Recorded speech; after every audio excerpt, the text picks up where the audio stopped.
We have lots and lots and lots to cover.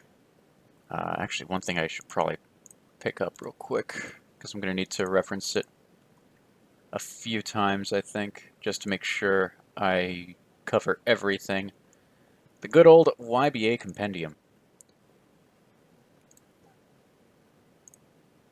Alright.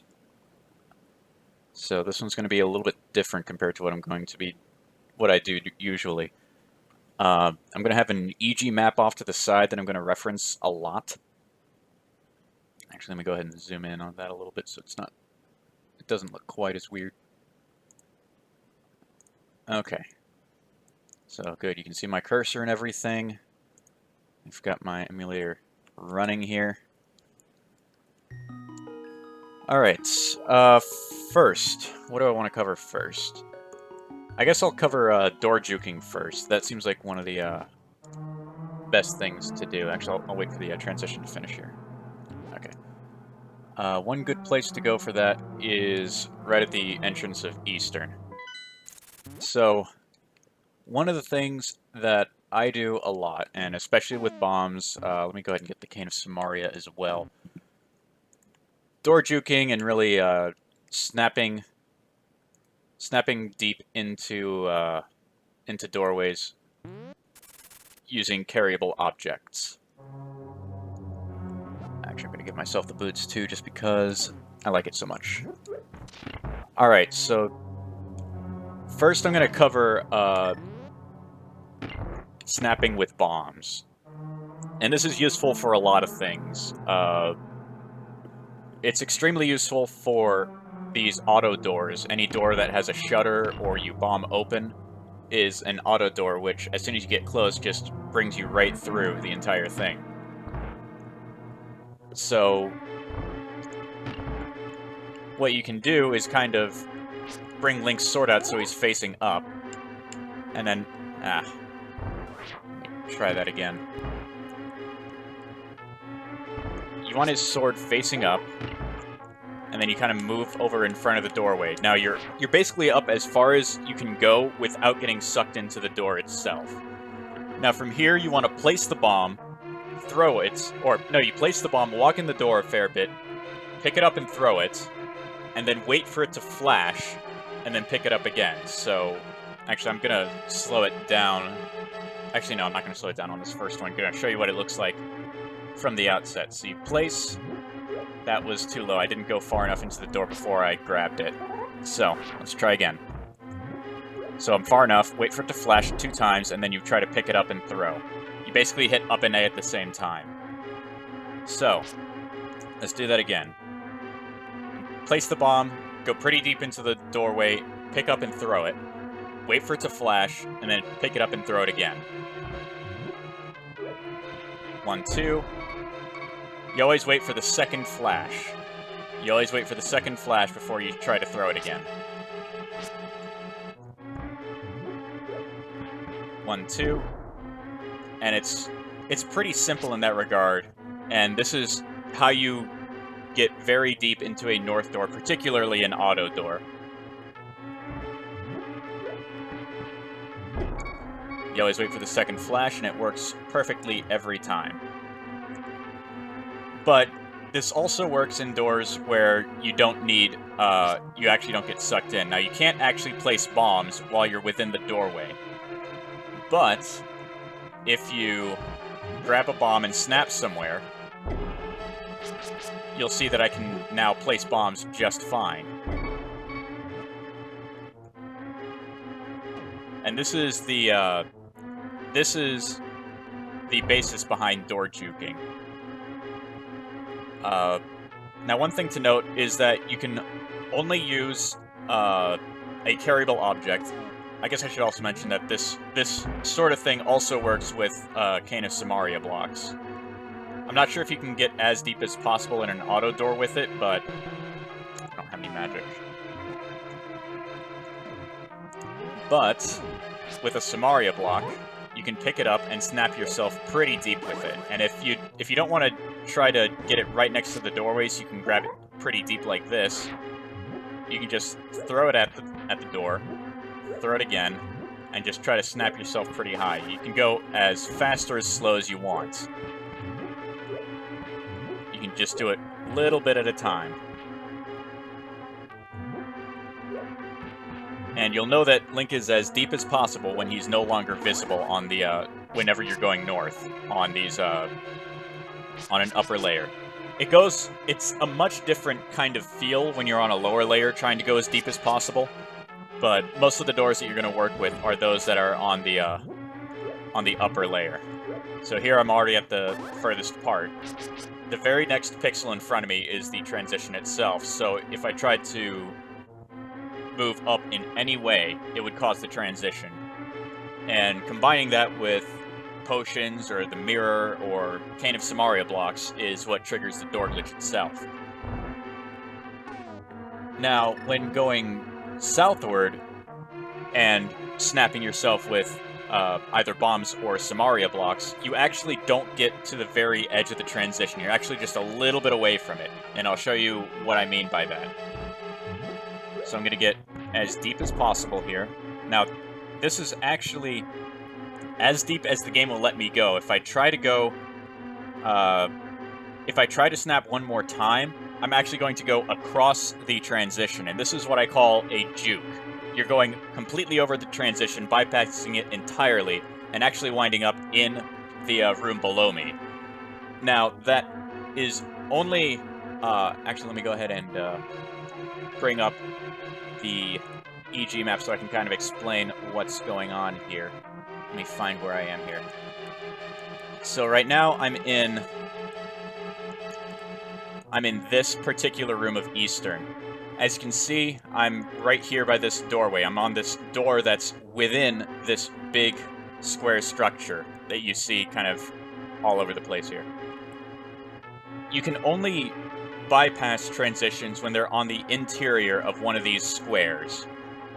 If you tried to do so on the outside, it would not work, and I'll show that later with this particular transition here. But for now, I'm going to show you what it looks like when you try to juke a south transition. So again, I'm as low as I can be. I can slash my sword, I can place bombs and such. But if I try to go any lower, and I need to be at least 2 pixels lower to snap myself any further, it's going to put me past the transition. So let me go ahead and do that. That's 2 pixels, so I snap lower. And if I move down, I'm actually within the other area of the super tile, and in fact, you can see that. Why is my background input not working? Hold on. Why do I not have background inputs? There we are. Okay. So you can kind of see I'm walking against something right here. That's actually this little pot right here. So I can pick it up and throw it. And it's not anything else. You can see that I'm running into the wall, into the statue. I'm now right about here. And so I'm basically in the room below where the camera is centered, but the game is tricked in a sense. Now, what happens when you juke a transition like this is if you try to go up, the game kind of thinks you're in both this upper room and the lower room at the same time. So what happens is if you go up through this door, it says, hey, we need to load the next area. And then this says, okay, the next area is up here. But the game also thinks I'm down here, and it says, hey, he's down below, he should be in the upper part. So really what happens is I go from right here to all the way up to, let's see, where would the other side of the doorway be? You can actually see it right here. I can compare it with this other thing here. Because the doorway right here is actually at about this height along the room. So whenever I go through it, it'll actually be right up here. Right on the walkway, which is extremely convenient. And in fact, I can scroll my screen enough to show you that is indeed the case, that I'm on the walkway. Now, you didn't hear me jump or anything, so I've been up here the entire time, and thus it's not EG. I haven't changed layers in any capacity.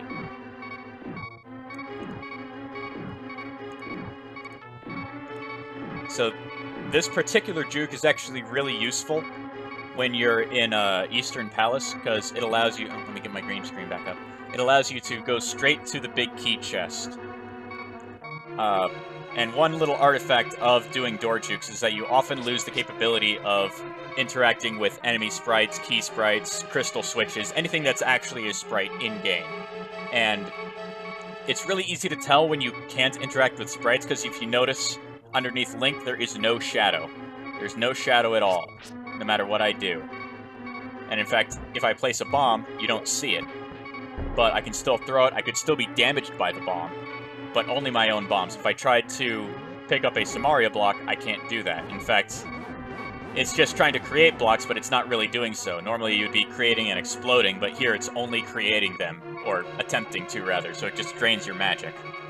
However, while I say that you can't interact with sprites, you can still interact with objects such as pots, staircases, walls, and such, as well as floor switches, which is really helpful for revealing certain chests. So again, we get to do this pretty much from the start of Eastern.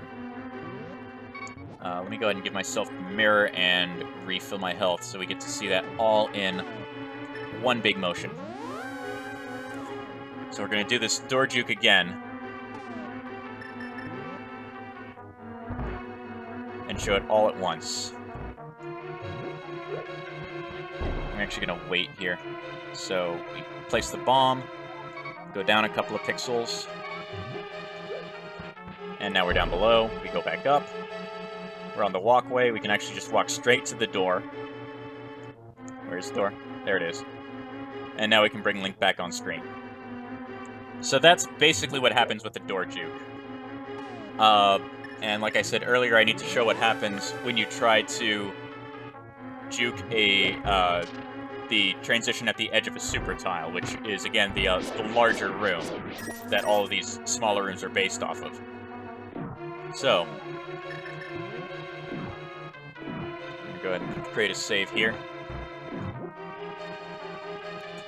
See, I wasn't even all that low. And in fact, let me see if I can work it a little bit slower than that so you can see exactly what's going on. So here, I'm up fairly high. If I try to go... that's not how it works. I need to give myself more health. This is, not good. Alright, so... more health. Nah, that's not a good... That doesn't give you a good feel for why you can't... I mean, it kind of does, but not really. As you can see, I'm not really getting all that deep within the doorway.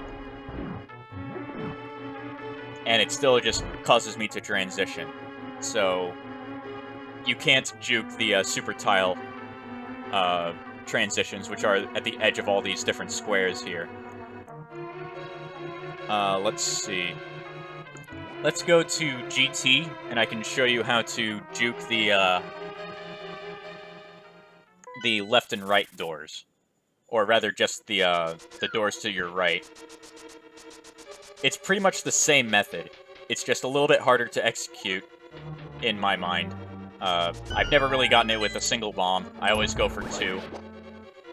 Mostly because I have to have a different visual cue. Because as you can see, when you get really deep into a door's Link, you can't see him anymore. I can't use that as a cue. Like, you can't see him at all. So, when I want to juke a transition going to the right, again, you stand in front of the door as much as possible. Use your sword if you don't have the boots. Get out of here, you. Get out. You get all the way outside the door, and then you just kind of throw the bomb as you go. Now, right now, I'm as deep into the doorway as I can be with by snapping myself in with bombs. The next snap that I do would actually put me over the transition, and you can see this because of Link's sword here, and I can actually change direction while I'm in here. But if I move left or right, then I can't place bombs, so I can show that. I can place a bomb, I can throw it in many different directions, but if I move just a little bit off kilter, then I can't place bombs anymore.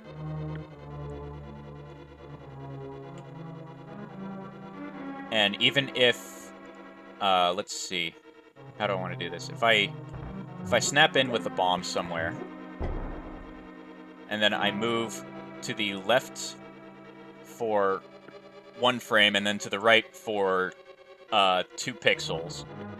I should technically be on the same position in the doorway, but I won't be able to slash my sword or anything. I won't be able to place bombs, and I'll show that off real quick here. So that's 1 frame to the left, 1 to the right. Now I'm in the exact same position I was in before, but I can't swing my sword, I can't place bombs. If I press up or down, Link isn't going to change direction, he's actually just going to try to come out of the door. So that's why you have to snap often multiple times with these carryable objects, the bombs and blocks. So anyway, you get as deep as you can, and I like to use my sword as a visual cue. Now I need to move 2 to 3 pixels more to the right, and you can do that with your sword, or you can have an enemy that's moving constantly, like the spark around the torch. So what I do is I do a pause buffer, but I always use B to dismiss the menu, because if you do that, then you'll see that I never lose my charge on my sword.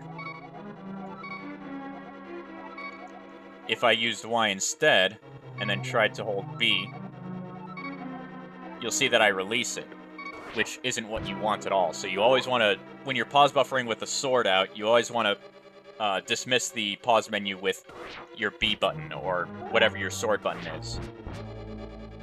So, I want to move, that's 1 frame to the right, 1 more. I went too far.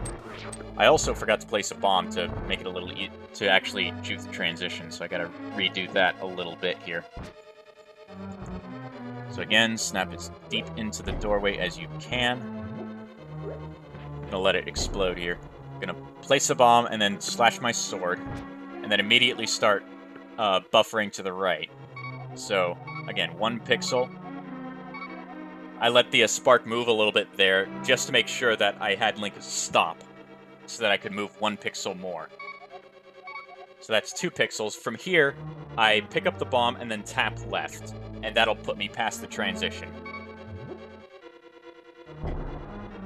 So from here, if I went left, I would go back into this room. I wouldn't actually even hit the transition yet. Or I can hit right and kind of wrap around the screen.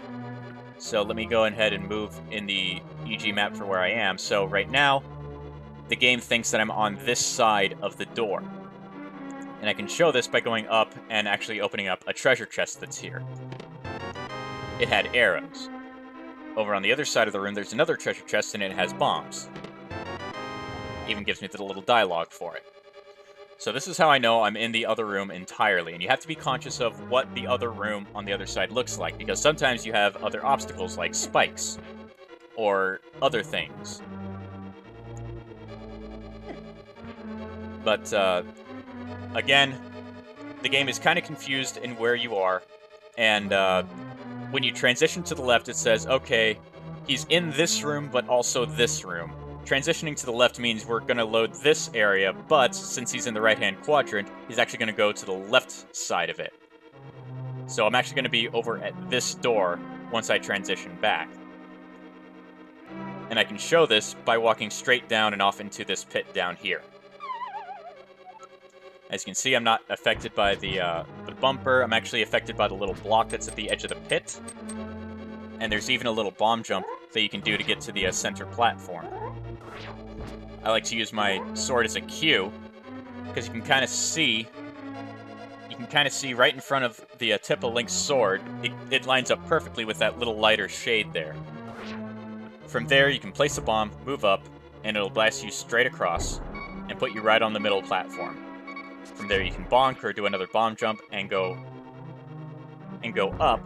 And again, the game thought I was over here, so now I'm up in this room with the 4 chests and the shooters. But the shooters aren't loaded, so I can slash my sword all I want. And the shooters won't fire.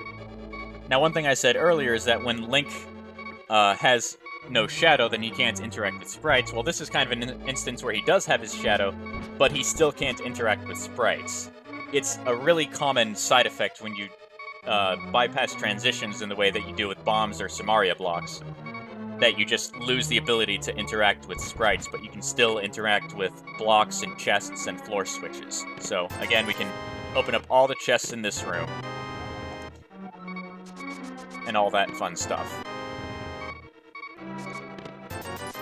Now, keep in mind, the game does think right now that there is an enemy alive, mainly because of this guy right here. So the door at the bottom of the screen isn't going to open.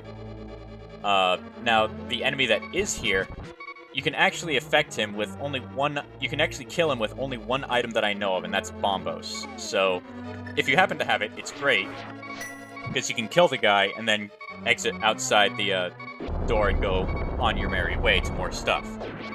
Otherwise, you're stuck and either have to save and quit or mirror. So. And basically what I just showed was a way for you to get through the GT left side without the hammer, which is extremely useful when dealing with door glitches. Let me go back and show another way that you can achieve a similar result. Actually, no, I shouldn't do that yet. Let me go over another way for you to bypass transitions.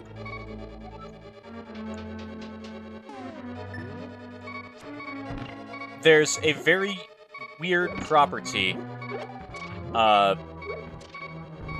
with these statues that you drag around to you can drag around to switches or whatnot. Specifically these guys.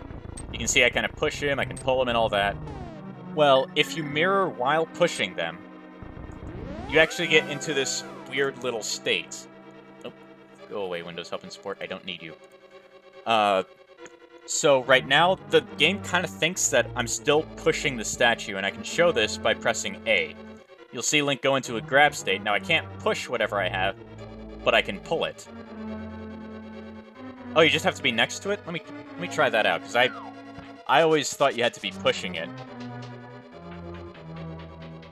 Let me try that out real quick, because I did not know that you just had to be next to the statue. Ah. You know what? Let's get rid of that heartbeat. Well, that was brilliant.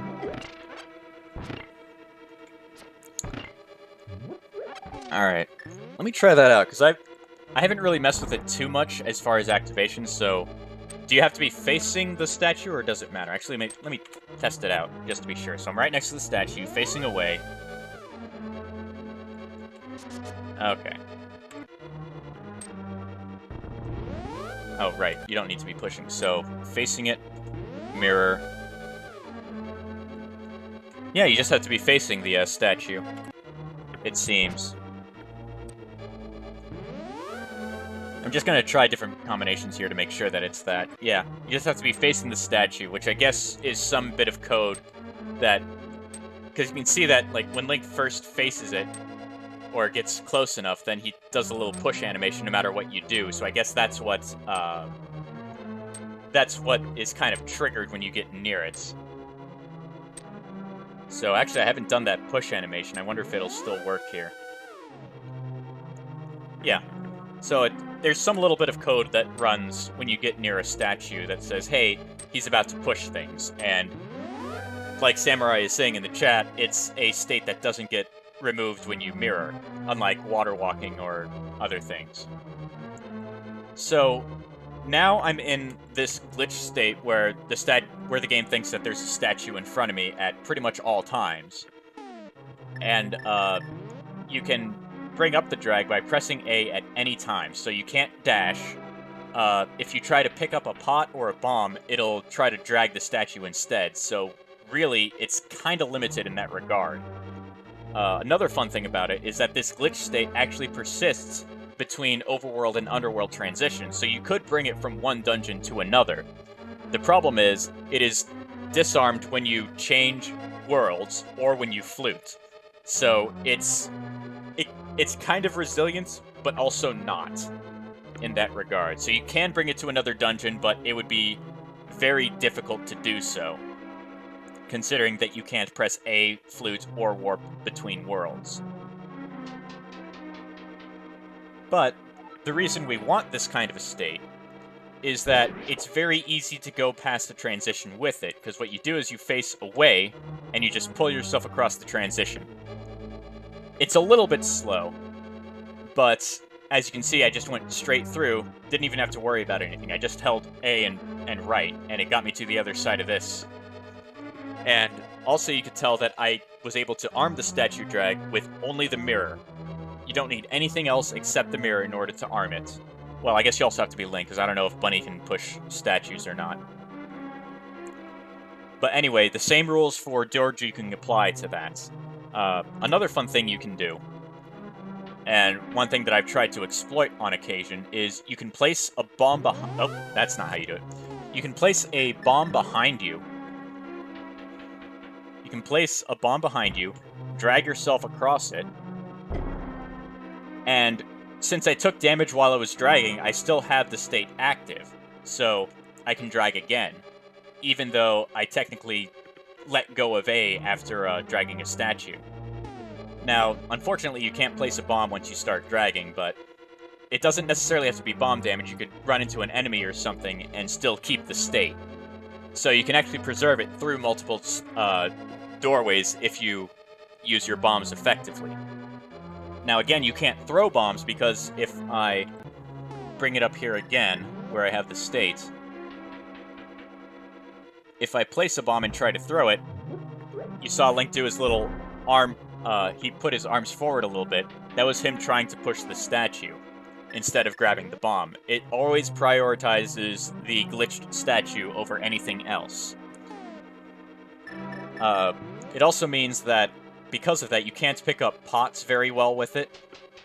He'll try to push the statue instead of pick up a pot. So if there is a pot or skull in your way, you have to hammer it. So here, see, he tries to pick up the statue, but if I get rid of it with the hammer, I would still be able to have the state because I haven't hit A yet.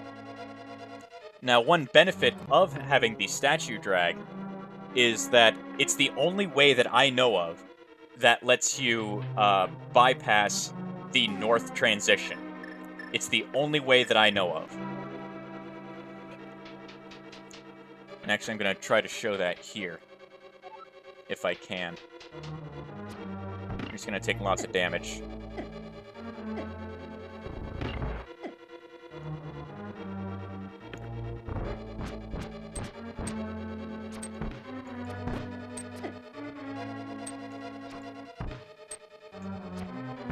Oops, this is not going well, is it? There we go.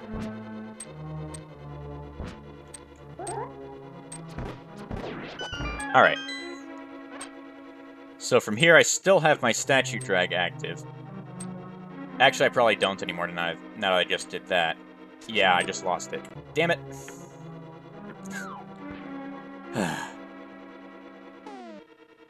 Let me get my bow out again.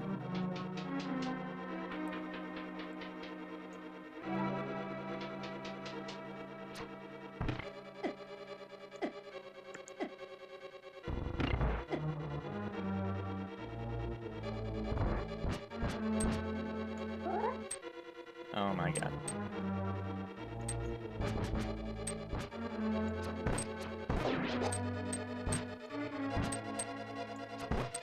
Okay, let's try this again. So I still have my statue drag, and then I can try to go right through this doorway here. But it's an auto door, so it doesn't want to play nice. I still had it, though. Where's another place I could go? I could do Palace of Darkness. That has a nice, easy statue I can get to.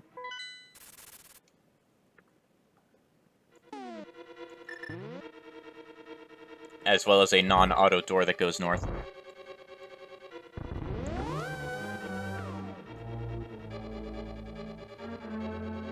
So again, just drag right on past it. You'll see Link kind of wrap around to the bottom there after a little bit. There he is. Again, this is the only way that I know of to bypass a transition going north. Every other door glitch actually uses up the transition that I know of. But if we go down, we actually kind of wind up in Helmasaur's room, and if I bring up my map, I can show you exactly where that is. Yeah. So, I bypassed this transition, and then I wound up actually right down here. Actually, I think I'm right down there. Oh yeah, the camera is still up here, but I'm actually way down here. Next to where Helmasaur would be. But, he's not actually loaded because he's not on camera. Let's see, what else did I have with door juking? I went over super and subtiles stuff.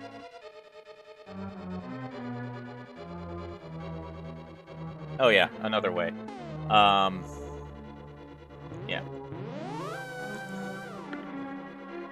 Another way that you can bypass transitions, and this works for every direction except going north, is to just use a YBA. I'm gonna give myself some more bombs here. Again, it works all the same way as every other juke, except that when you use the potion on the very edge of the transition, which in this case is going to be... Let me get to the right position here. I don't know why I have bombs out. Oh yeah, I need to damage myself, that's why. Otherwise I can't use the damn thing. If I get right to the edge of the transition, which for Link sprites is right here, if I YBA here and just keep holding down, then I'm actually going to wind up in the room below, same way as any other juke. In fact, I can even step on the floor switch down here, which opens up the door.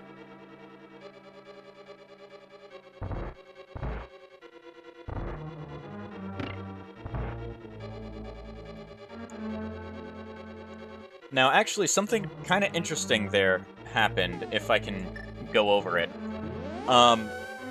One thing that I don't have a great set of explanations for, but I know is a trait that affects how door glitches work, is camera position. This is one of the fuzziest things that I have no idea how to explain properly. But, if I do this YBA again, we're going to start from here. If I do this YBA, I go down until I'm in the other room, then back up. Oh wait, no, I did that again. Did I do it wrong? Maybe I did. I did something weird. Maybe that doesn't really work here.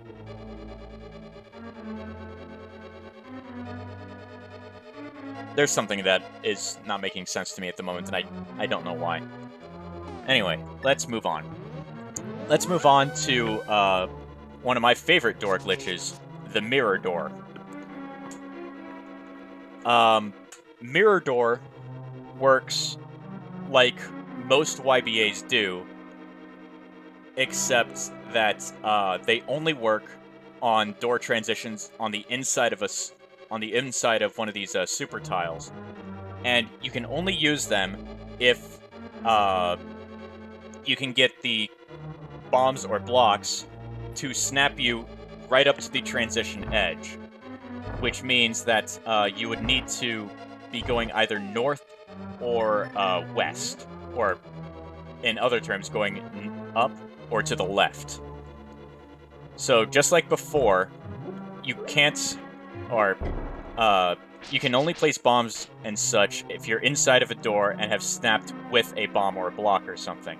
The same actually goes for the mirror. If I try to use the mirror while I'm in the door without snapping, it won't let me. But if I snap deep enough, or if I get into the door with snaps, hold on,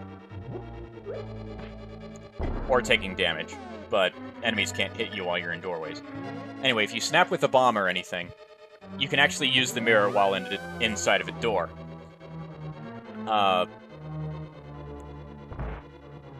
Now, the reason this is actually really helpful is that you can kind of corrupt the screen transition by using the mirror the same time that you try to transition, which is basically just, that's not right. I'm trying to talk too much while I'm doing this.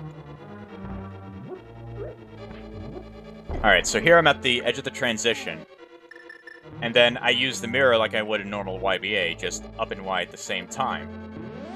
You'll know you get it because you get the mirror sound, but you don't actually get warped back to the beginning. Now, one thing to note with doing a mirror door is that it's currently running off of a timer, and it's actually the same timer that's used to open up the door to the Triforce room after you defeat Ganon. Now, this timer is actually set by a couple of things.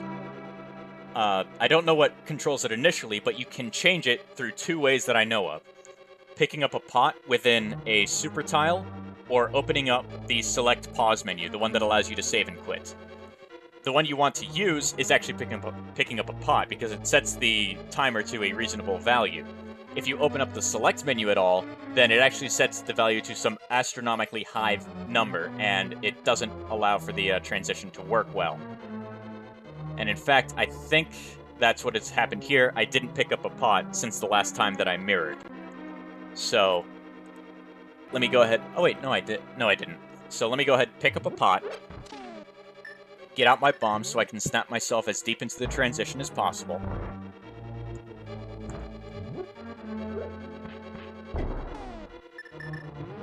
And then use my mirror and press up at the same time. So here we go, I got it again, and now it's working through the timer. And the length of the timer is actually determined by how close to the very top of the EG map you are. So right now we're down about here, whereas the top is up here.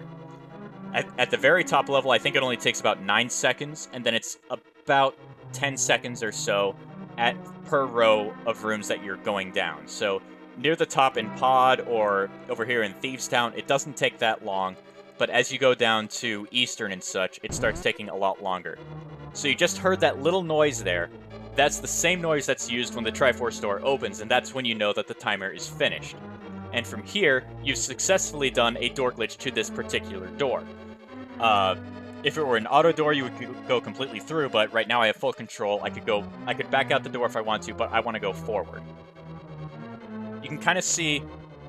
You could kind of see on the far right there. Actually, I need to set a state for doing that so I can kind of frame advance it and show you what that looks like. Because I want to show the door itself. So let's go ahead and speed it up a little bit.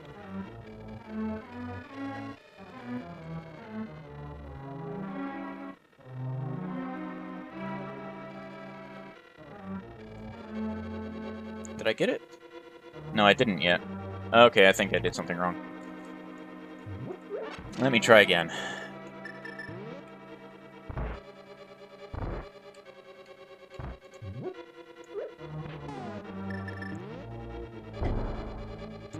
Alright.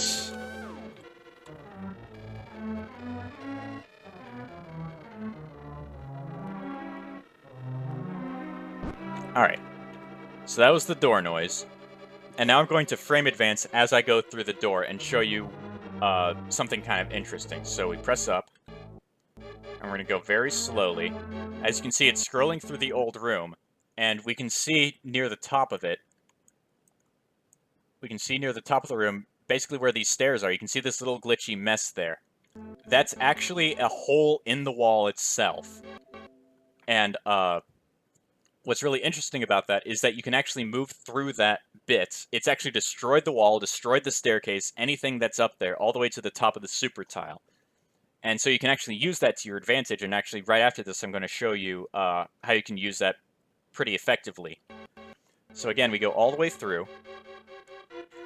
And one of the uses of this particular mirror door is that it gets you past this key door without a key. Let's go ahead and go to GT so I can show you that doorway there. Let's go to the entrance. So like I was saying earlier, you can do the mirror door going up or going to the left, which would be north or west. I actually need a key real quick just so I can open this up.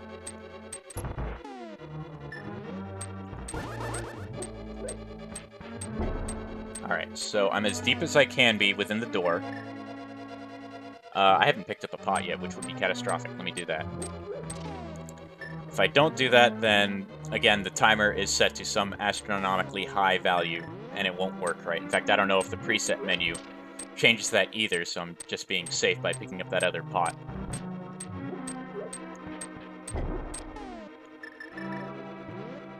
Alright, so if I do the mirror door here, it'll actually take a bit longer than the one that I just did in Pod, because I'm much lower in the EG map, as you can see, because I did it up here before, now I'm all the way down here. So let's go ahead and speed through, and get the door to spawn. Actually, I kind of want to have it show on stream here.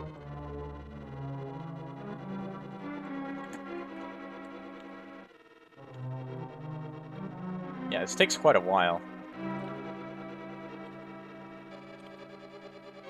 Should be close to finishing. Did I do something wrong? Shouldn't take this long. Oh, there it is. Alright. So, it took a long time to resolve, as you can see. But, it created that door up here. And again, I can use that door where the staircase was. And it actually brings me within rando room here. I can step on the floor tile, wherever it is. Where's that floor tile? Where's the one that opens up the door? Oh wait, no, I'm up above. I'm all the way up where the chests are. So yeah, you can open up all 4 chests in rando room here.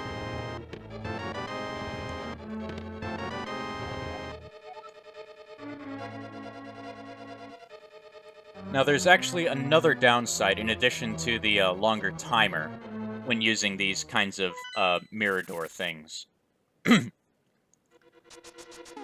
Another disadvantage is that it makes it really hard to navigate later parts of dungeons that have subtile transitions, or rather transitions that are within the inside of a super tile within one of these larger squares. Didn't get it.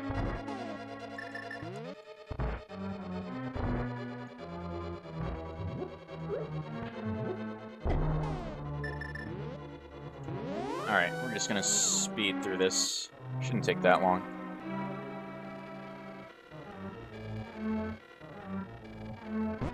Alright. So while this is pretty advantageous in skipping this first key here, you'll notice as I go a little bit deeper into the dungeon, actually, you can see right there, that it kind of pushed me a bit further through the block than I wanted to go. But there's something about using the mirror door that kind of screws up certain kinds of transitions later on. It doesn't happen immediately, but it can happen as you go along. As you can see, the camera is actually scrolling a lot farther than it normally would. It normally wouldn't show the next part of the room here. And as you can see, you can kind of get stuck when things like that happen, so it's a bit volatile in that regard. What else? Oh yeah. The mirror door thing only works on the subtile transitions. It does not work at all on the super tile, and in fact, I'll show that off real quick here. I actually haven't done it in a while, but I think it crashes the game. Yeah, straight up hard crash. There's nothing that I can do to bring the game back from this state. I would have to reset entirely, actually. And even if you load a state from here, sometimes that state won't necessarily be in the best place, so I'm going to go ahead and do a full reset, and then load another state. Let's see. Anything else on Mirror Door?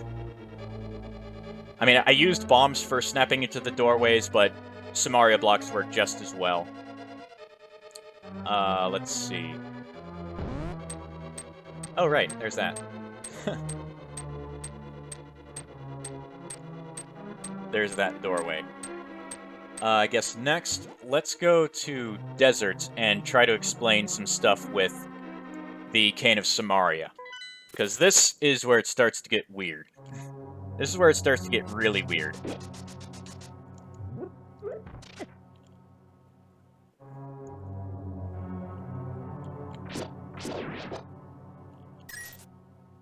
You actually have to take damage. You can't use a Somaria block? I thought you could, as long as you can use an item in the doorway.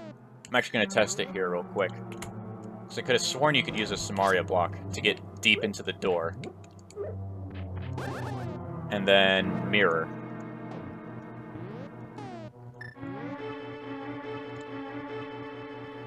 I don't know if I did it right or not there. Maybe I'm wrong.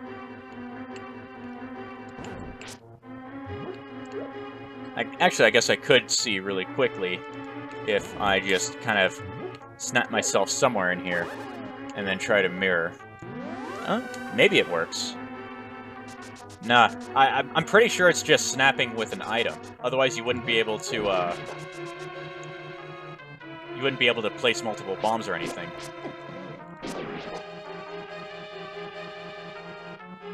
Well, that wouldn't happen with going through a north door. You always get snapped right to the edge of the transition.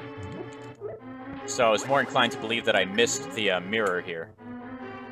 Yeah, you can get it without, just by using Somaria blocks. I was pretty sure of that, but I didn't know for sure. Anyway. So, the Cane of Somaria is a very, very weird item. Let me go over to where desert is on the EG map here, so I can show what's going on. So right now, I'm in this super tile with the chest in the room above, and these open borders on the side.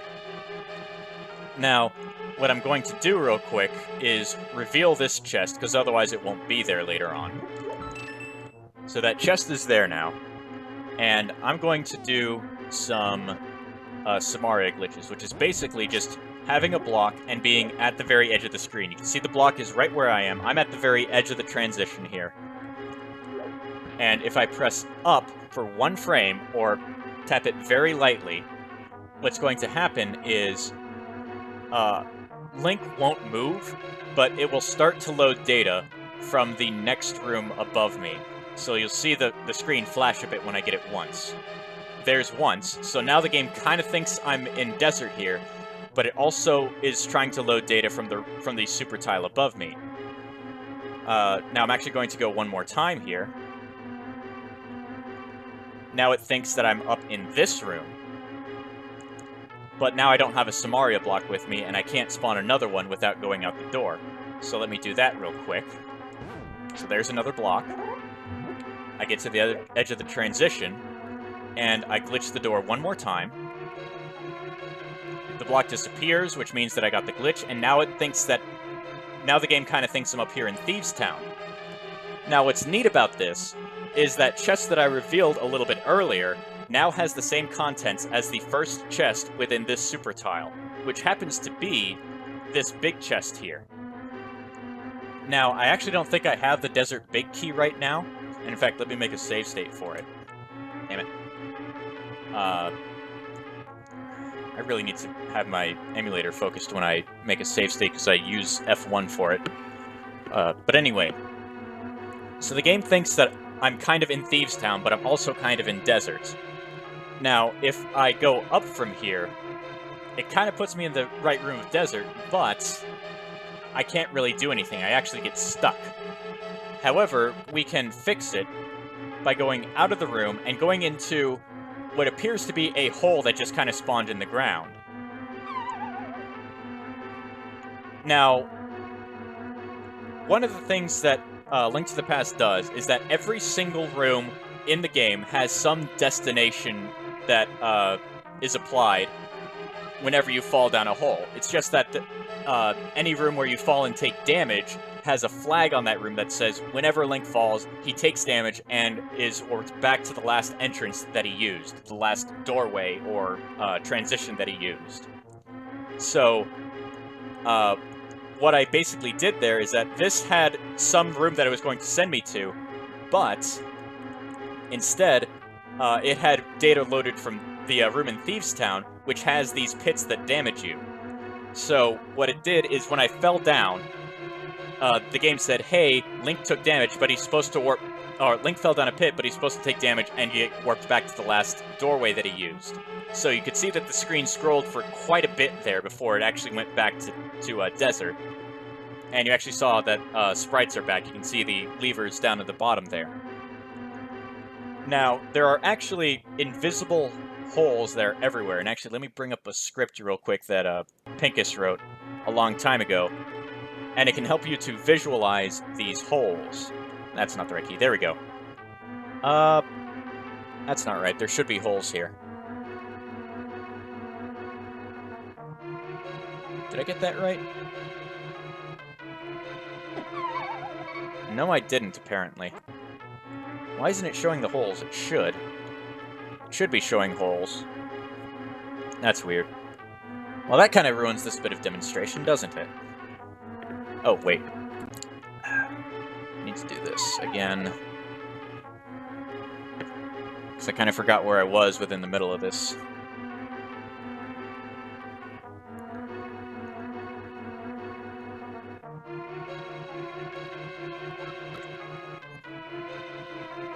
Okay, so now I'm in desert here. And I'm actually going to walk over to this chest in the middle here and try to open it, but it's going to say, hey, where's the big key? Because it thinks that this chest is a big chest. And if I give myself the desert big key, when I open it, I'll actually get the myths. Now, another thing that you can do is, again, the game still has data from that Thieves' Town room loaded. And if we look to the left and right of Thieves' Town, we can see that there's part of Desert and part of Thieves' Town that I can go to if I go to the left or right. So, if I make my way out of this room... I'm trying to remember how exactly to do it. I think you want to be right where this pod is and then go down. There we go. So if I exit to the right, you can see that I'm now in Thieves' Town, but I'm stuck in a wall. However, if I exit to the left instead, I'm actually over in that other part of Desert. And actually this works out really well, because from here, you can actually go and fight Lanmolas just fine. You do need the big key and a fire source to do so, but it's a nice little time save. You don't have to go through all the other rooms of the latter half of Desert. So, that can be pretty nice. And actually just to show that, yeah, you can fight him all well and dandy. You can damage him and all of that. Fun stuff.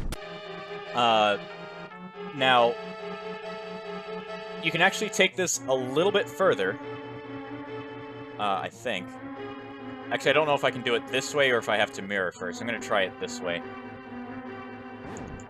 You can actually take it a little bit further than this. We're going to go 2 more rooms above.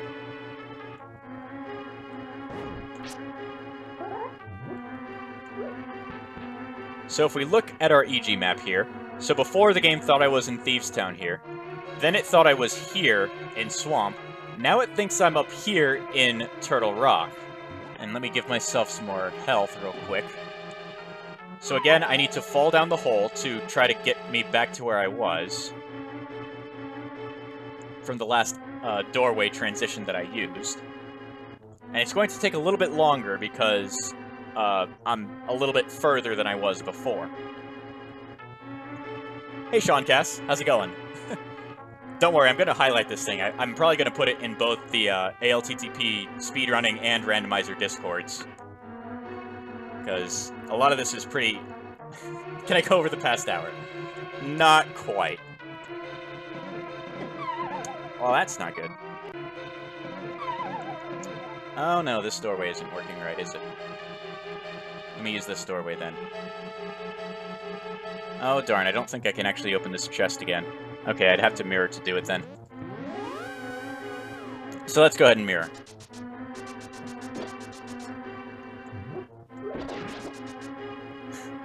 Oh, hey, JC. I mean, I went over Juking and Mirror Door, and now I'm onto weird Somaria stuff. And I've been only going for about an hour. Alright, so I'm gonna do three Somaria glitches here, so that's 2. Here's 3. Oh, I went too far. Damn it. I didn't do that right. That was bad. Start over. Will this make me a good player, too? Maybe. I mean, I've got a lot of knowledge to share, apparently. No, I haven't done basic YBA at all. I haven't really... I've done it in the terms of juking transitions, but I haven't gone over basic YBAs yet. I've been doing other door glitches, because those are honestly less covered from what I can tell. I don't know why I gave myself money there. I just did. Alright, so let's start from here again. Alright, so 1, 2...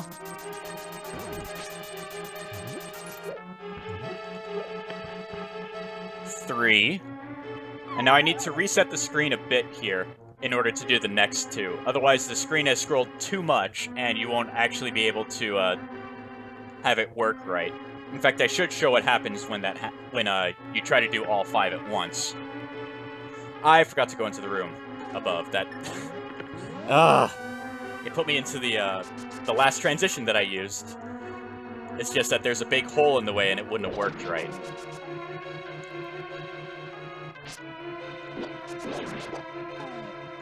Go through the room first, and reveal the chest. Otherwise, you're going to be sad. Alright. So I'm actually going to go for 3, then make a save state, and show what happens if you try to go for all 5 at once. So, 1, 2...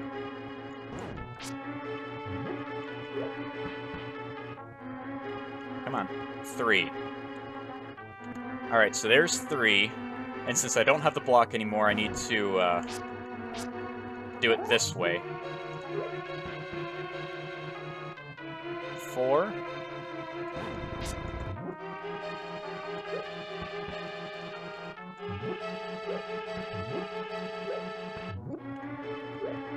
Alright, so I moved the camera as little as I could. We're actually going to use another save state here. So this would be number 5. But when I walk down, I'm going to actually go past where the bottom of the screen is. And when the screen starts scrolling... Oh, no, yeah, it's going up rather than going down. So, if I fast forward for a very long time... You can see it's not really working out very well. It's just kind of scrolling and scrolling and scrolling and scrolling if you try to do all 5 at once. So instead... We're going to do 3. Okay, yeah, this is just after 3. We fall down the hole and have the game kind of reset where the camera was. That way we have more room to work with for the last 2 Somaria glitches.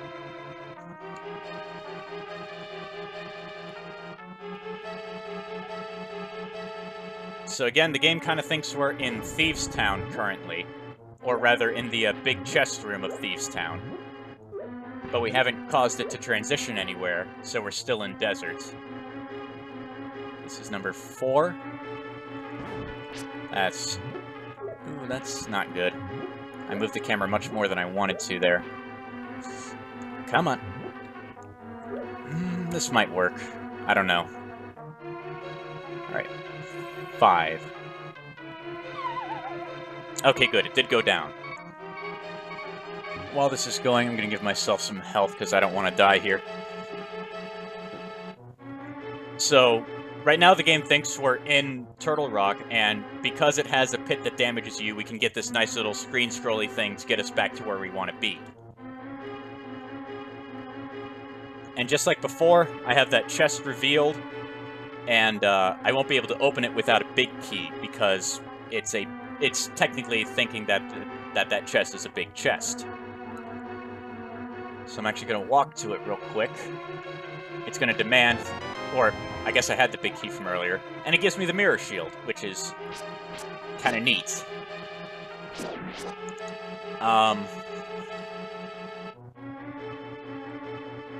Let's go to another room in deserts. I want to go to... I guess... Let's go to Popo Genocide. That's a good one. I think this is close enough to where I want to be. So you can use the Cane of Somaria to load data of the next room, and like before, you can use the transitions of that loaded room. Such as when I went and got the mitts from deserts, I went ahead and exited to the left and right to show that it also put me in Thieves and later parts of desert, specifically up into this room with the key and the tile room.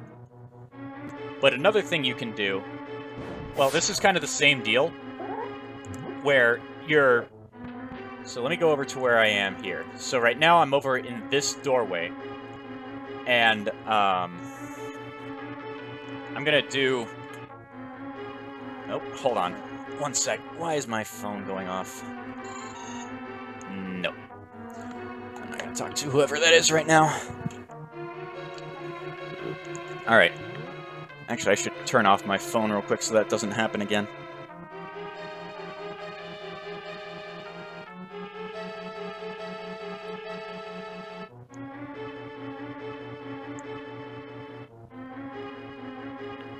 Alright. Shut up, phone. Alright, so, let's get back to this.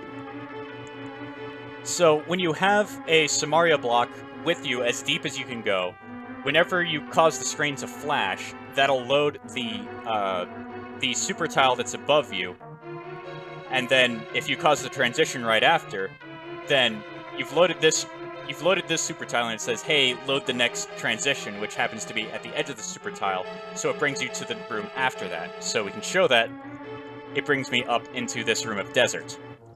But you can modify that a little bit by adding a sword spin to it. If you have your sword charged and you release and press up at the same time, you get a sword spin Somaria, which brings you a little bit further. It actually kind of did a double Somaria glitch through that doorway, so it actually wound up skipping over 2 super tiles rather than just 1. And what's really nice is that there's a bomb under that pot, just in case you don't have one.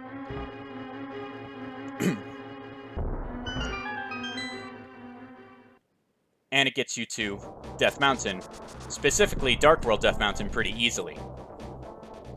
Now keep in mind the Sword Spin Somaria, that particular Sword Spin Somaria only works when you're at a super tile border.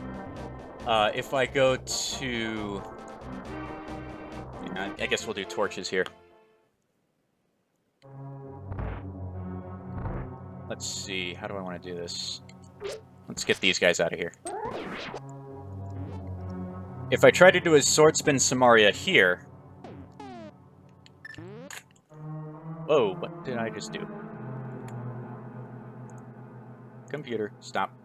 What are you doing, computer? I want to go to my desktop.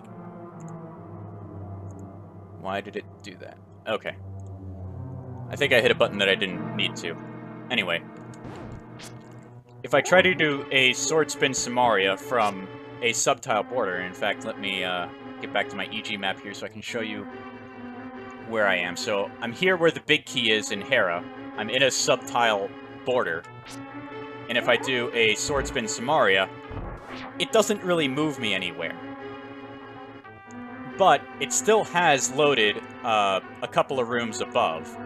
And in fact, if I go back down, and let me give myself a potion here, we'll just do a quick YBA to show that... Actually, I need a... What kind do I need here? I guess red works. Do I have damage on me? I don't. I need to bomb myself. Otherwise, I can't use the potion. Oh, wait, no. Yeah, I need bombs. I was thinking I would use another potion, but I don't know if I'm on a super tile or subtile border right now.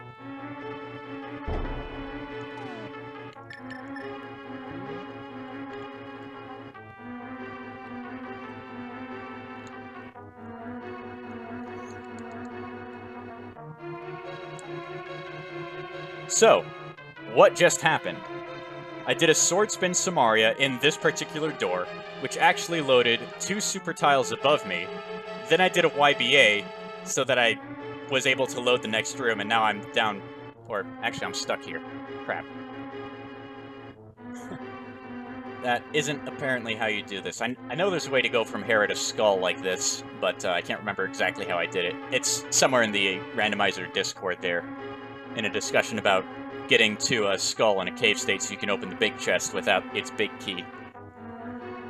Something that's relatively recently discovered. But yeah. Actually, I think... Oh, I know what I did. I'm actually up here in this wall. I'm not down here, I'm up here in this wall. And so now I guess is a good time as any to get into the regular potion YBAs. The one that most people know of. Because now that we're pretty much done getting through all the obscure stuff. Let's get into some of the regular stuff. Let's go to Misery Mire. I want to go to a main area here.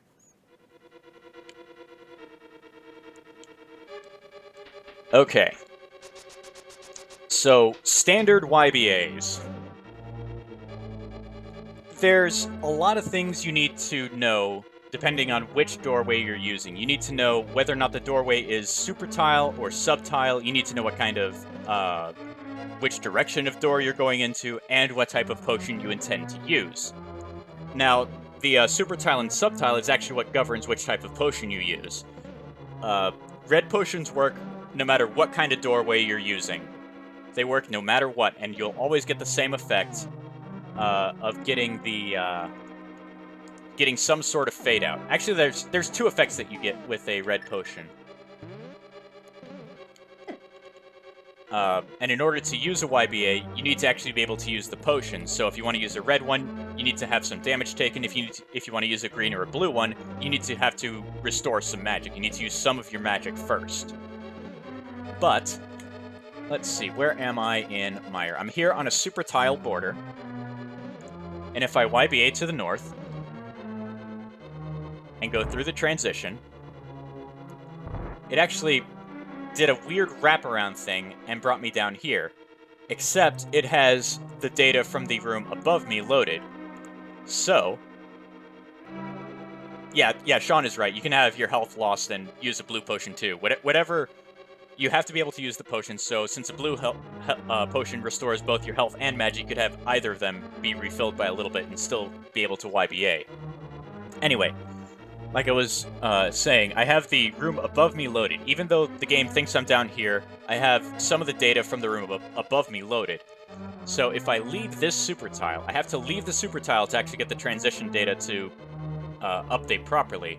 I'm actually going to wind up over here by the big key door. Now, what's interesting is this room with the big key door actually has 2 layers in it, so right now I'm technically in EG. Since I was in an upper layer, and now I'm in an area that is normally considered lower layer. So as you can see, I'm not really interacting with anything here. And get stopped by this bridge over here. So normally you want to avoid EG. I mean, there are some instances where using YBAs to get EG can be useful, but there's a lot easier ways of getting EG than that. I'm going to give myself a Mire big key so I can show off the other one here. The other north YBA.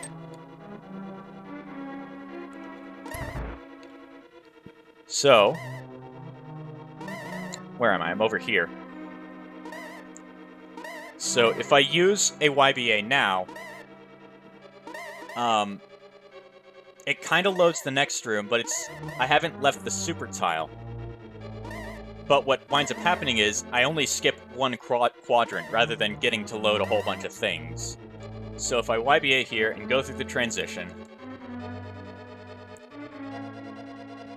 I'm now stuck at the bottom of this here. I'm in the very bottom of Fish Room, and I'm stuck in the wall. Go away, Windows. Nobody likes you. So those are the 2 effects that you can expect when using one YBA going north.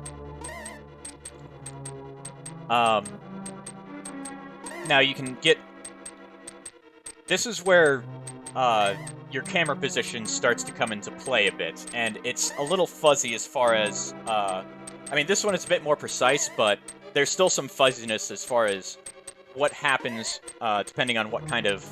where your camera thinks Link is and all of that.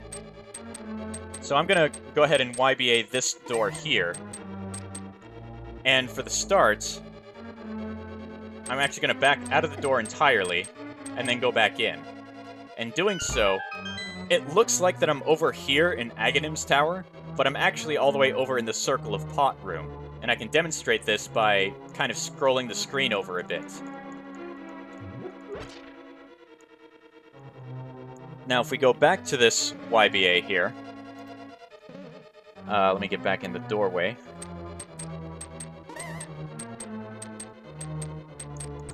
If instead of going out of the doorway entirely, I move only I move only a couple of pixels. I could move 3, but you only want to move 2. So there's 1 pixel. You can see the screen jitter a little bit. And there's 2 pixels. There's the other screen jitter. Now if I try to go through the transition, I actually wind up in the room that we thought I was in earlier, this room here, past the key door of Aga Tower.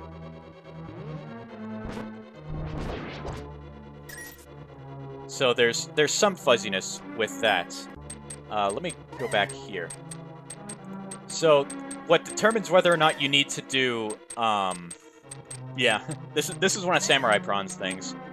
But what determines whether or not you need to go 2 or 3 pixels is actually kind of determined by Link's movement pattern.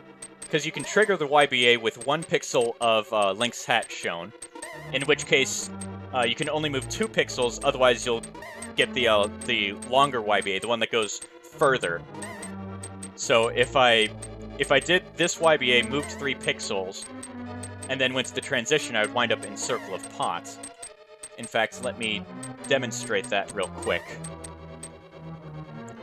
Or at least I'm pretty sure that's what's going to happen. So there's 1, 2, 3, due to Link's movement pattern. And if I go through... Oh no, it is 3 pixels. I'm surprised. Alright, call me full of shit then. Yeah, it's 2 or 3 pixels. I would have sworn it was the other way around. Well, there you go. Learn something new as you go about it. Now, doing a YBA the other direction doesn't really have the same thing that you can do. And I actually have a sword cue whenever I'm going through a YBA going to the right. It works with any sword. As long as you have only 1 pixel of your sword showing, then you know you're at the edge of the transition. And in fact... let me, I guess, back out here and get a fighter sword. I know I'm gonna get hit by this sword thing. There we go. Alright, so you can barely see it, but there's 1 pixel of Link's fighter sword there. So that's the visual cue that I like to use when I'm doing a YBA to the right. So when you do a YBA to the right,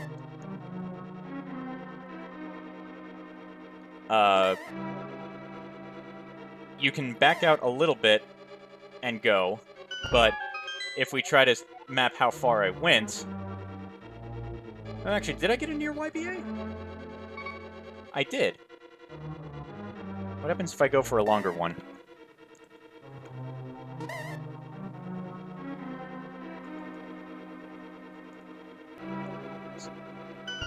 Same thing.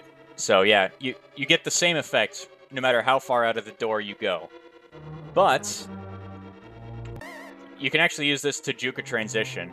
I think I explained it earlier with YBAs. You can actually just go through to the other side and do fun stuff there. Not a lot of fun stuff, but some fun stuff. Now, one thing that I didn't really touch on just then is that certain YBAs despawn sprites. Normally, there's a bunch of Slugulas in here, and you can also see that my camera is a bit weird because it's actually loading the right side of this room, even though I'm all the way at the left here. It's kind of... It's got this room loaded, and it's loading what's to the left of it, which happens to be more of this room. So things are not the best that they could be. See, I'm able to kind of go into this corner, which you would think has collision, but it's actually the bottom of this cross room here.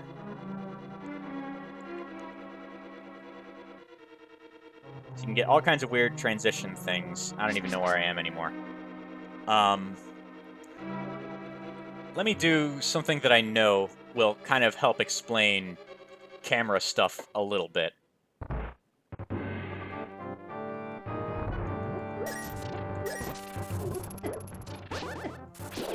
I am not an NMG player at all. I don't know how to do this room effectively. Alright. You know, I don't think I've ever actually gone through this room in a speedrun at any point with any sort of real effectiveness. Anyway. Let me give myself some potions, because I can. Also need some bombs for what I'm going to show. Alright, so let's show off some camera weirdness.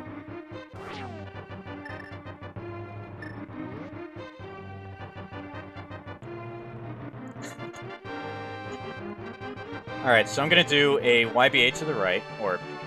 Oh, I need damage, and I should also use some magic, huh? Just so I can use that green potion that I got. That's good enough.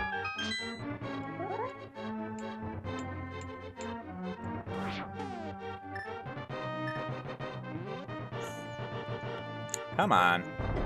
It's not that hard.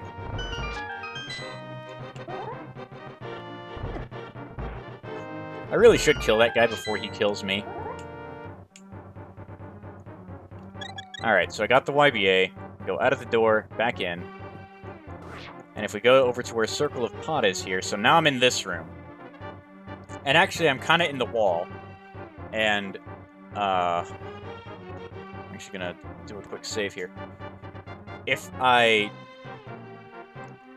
Let me see if I can actually get kind of stuck in the wall here. Nah, I kind of can't, but a lot of times if you get stuck in a wall, you kind of want to hold up or down to get yourself out of it. Because it kind of thinks you're in a doorway.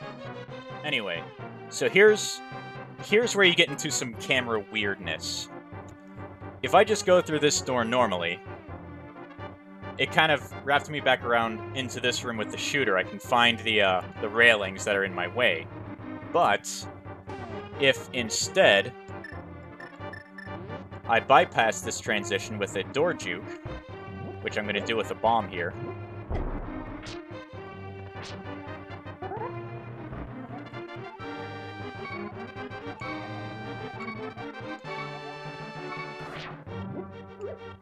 Alright, so I bypass the transition with a door juke, and then when I go back, it actually puts me back over in Circle of Pots, and then I immediately transition again. Now what this did is, it brought Link back over to the very edge of the camera here,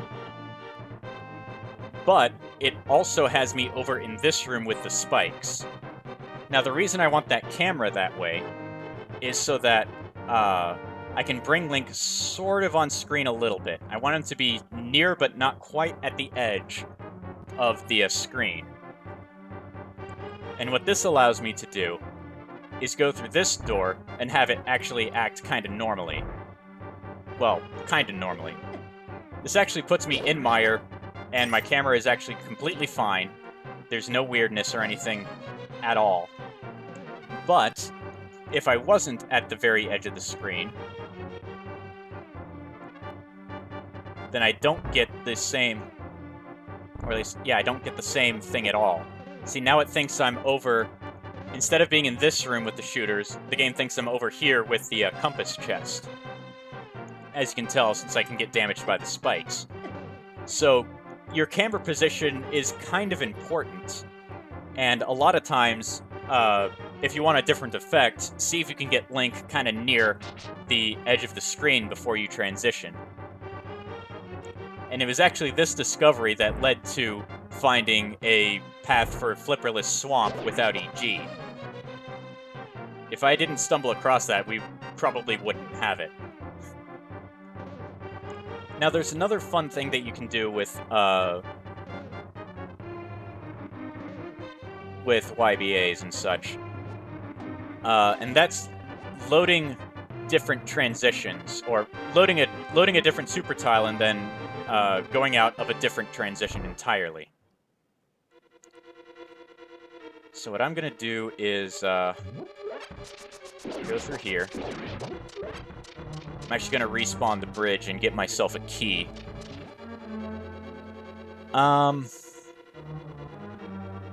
This isn't the way to do it. I mean, I guess it works, but it's not gonna show exactly what I want. Actually, there's a key down here, isn't there? I forget which one is the key. I guess it's this one.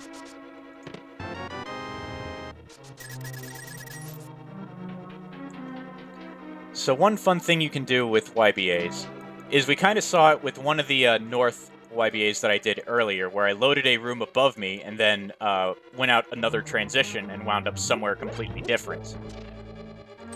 You can do that without actually triggering the transition. And I'm going to show that here real quick with Hammer Bridge here.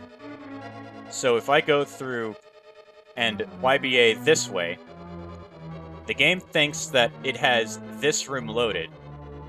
Now, I'm not causing any transitions yet, but I'm actually going to exit to the south, outside of the super tile. And since it has this room loaded, when I exit south, it's going to put me over in this room in Skull Woods.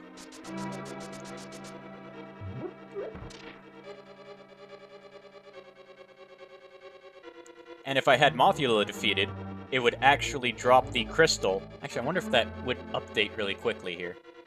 If I gave myself the Skullwoods crystal.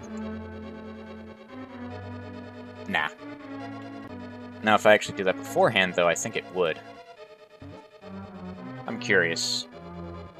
I'm not sure how well the practice hack handles this sort of thing. Changing this kind of variable on the fly.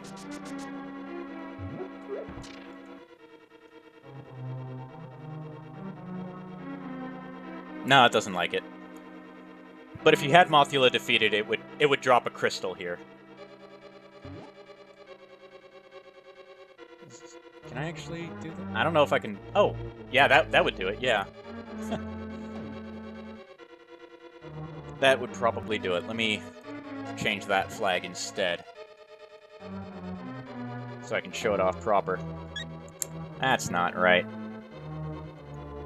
Yeah, you don't need the crystal, just the dead boss, and I thought that changing the crystal flag would have told the game, hey, this boss is dead. It was an incorrect assumption on my part. Give myself a blue one, because I think I can just... Yeah, I'm on a super tile border. Use some magic, use a blue one. When you get a blue YBA normally, you'll get some text box. I think this is the save and quit menu. And in fact, just to show that off, yeah, save and quit menu brought up. Let me make sure I have this right. Okay, Moth is dead, and I did the YBA.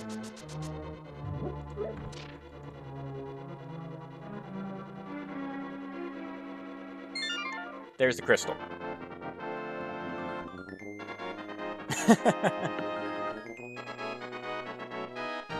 Yeah, it was a bad assumption on my part. But even though I went to the Mothula boss room, because I had pod loaded, it gave me the pod crystal. So this is actually the cutscene for pod crystal.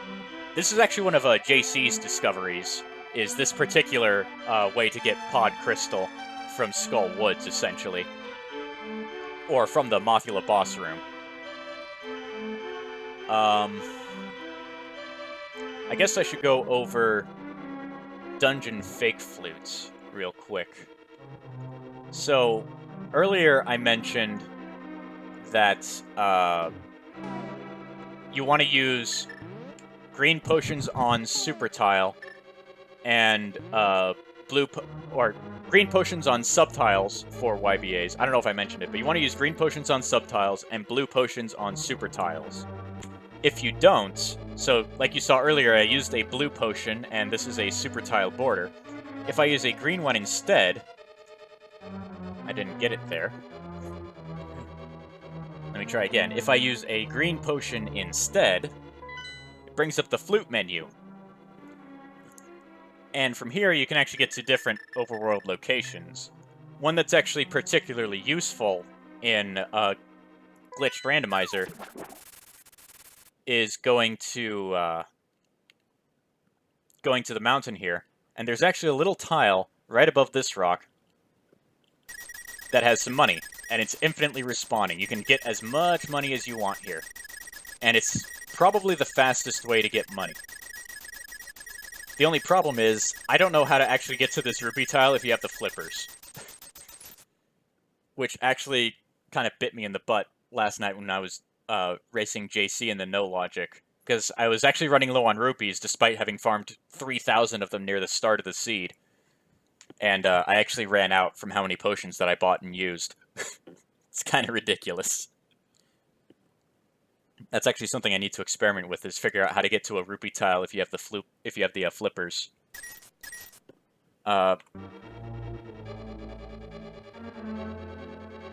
No, the rupee tile is not different depending on where you come from, since the spawn point is the same, since you're using a flute to get there. Aww.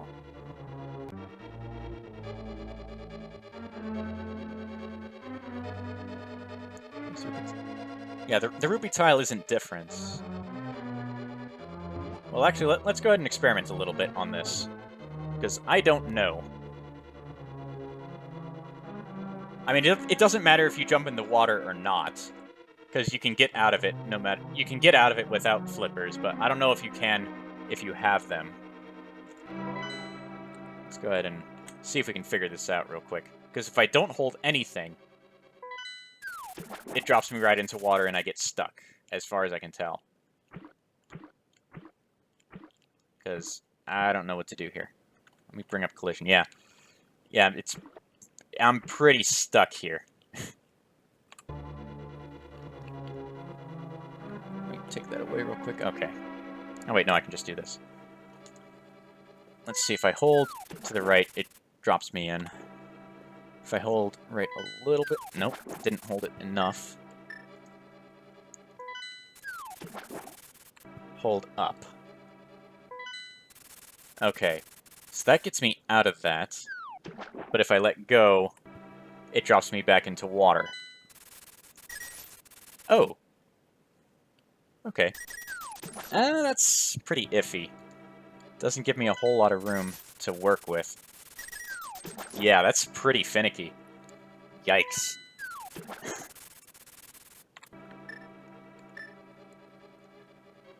have to move up and down without letting go.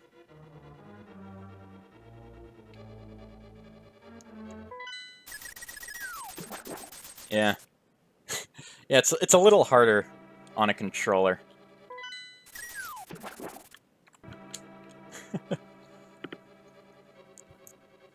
Yeah, it's easy without flippers, but I don't really know a good way of doing it with, is the problem.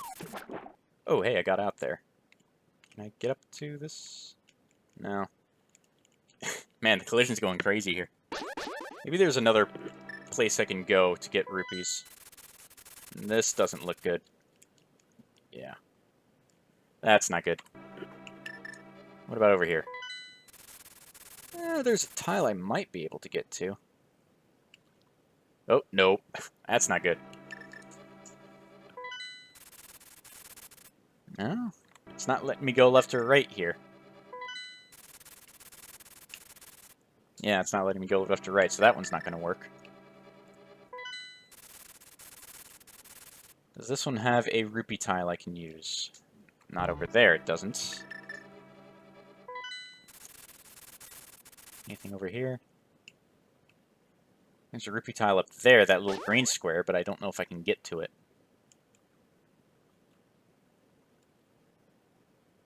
Huh. Yeah, I don't know if I can get to any of the rupee tiles on that one. Let's go to 5, see if we can find one.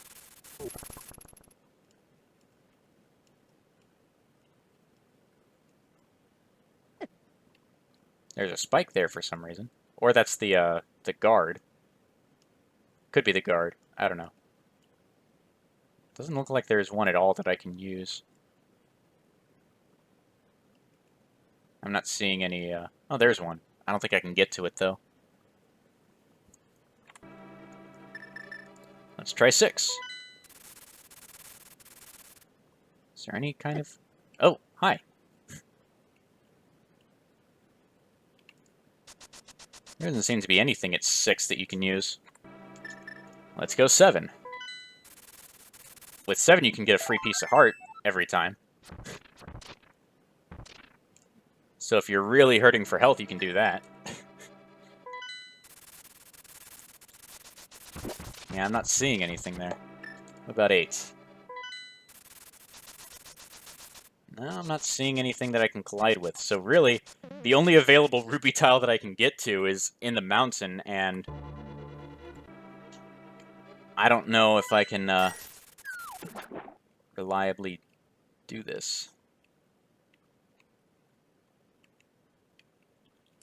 Oh, now I'm stuck here.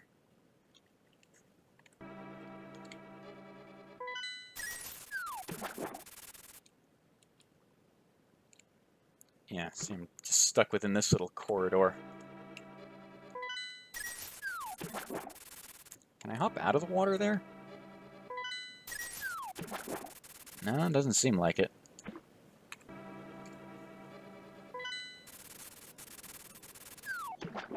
No, that diagonal doesn't work. That diagonal. I think the only way to do it is to be very careful without flippers here. Sword? Sword out helps a touch? I am not sure on that. I guess since it lowers your movement a little bit. Yeah, it's a little easier. But it's still kind of difficult, to be honest. Or at least I don't have the dexterity learned for it yet anyway. Yeah. If you hit left or right at all, you get screwed on it. And if you don't get more than 60 rupees, then it's a waste. Yeah, I can imagine it takes a lot of practice to do that. Let's see, what else? Oh, South YBAs. Let's go over that a little bit. I don't have the hammer. I'm gonna get these guys out of here real quick.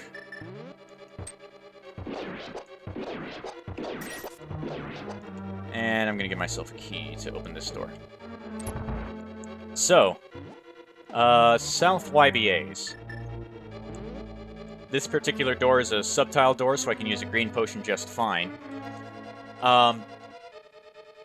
This is one that's similar to the YBA that goes to the left, in that there's kind of 2 outcomes you can get out of it. One of which is good and has a lot more applications than the other. So the first one, this one doesn't have nearly as many applications, is if you YBA going down, back out of the door a lot, that way you're past the transition, and then back down. Now, actually where the game thinks I am is I think I'm at the door here. But my camera is pretty far off, and there aren't any sprites anywhere, which include the bumper here, all the beetles, and the crystal switch there. But as you can see, it did bypass this entire quadrant entirely. That's a good word. That's a good series of words. The other method of using a South YBA, and this pertains to subtile transitions only, is if you do the YBA, and then you want to move back a fair bit. Now, the visual cue that I use, let me see, let me get my cursor on screen here.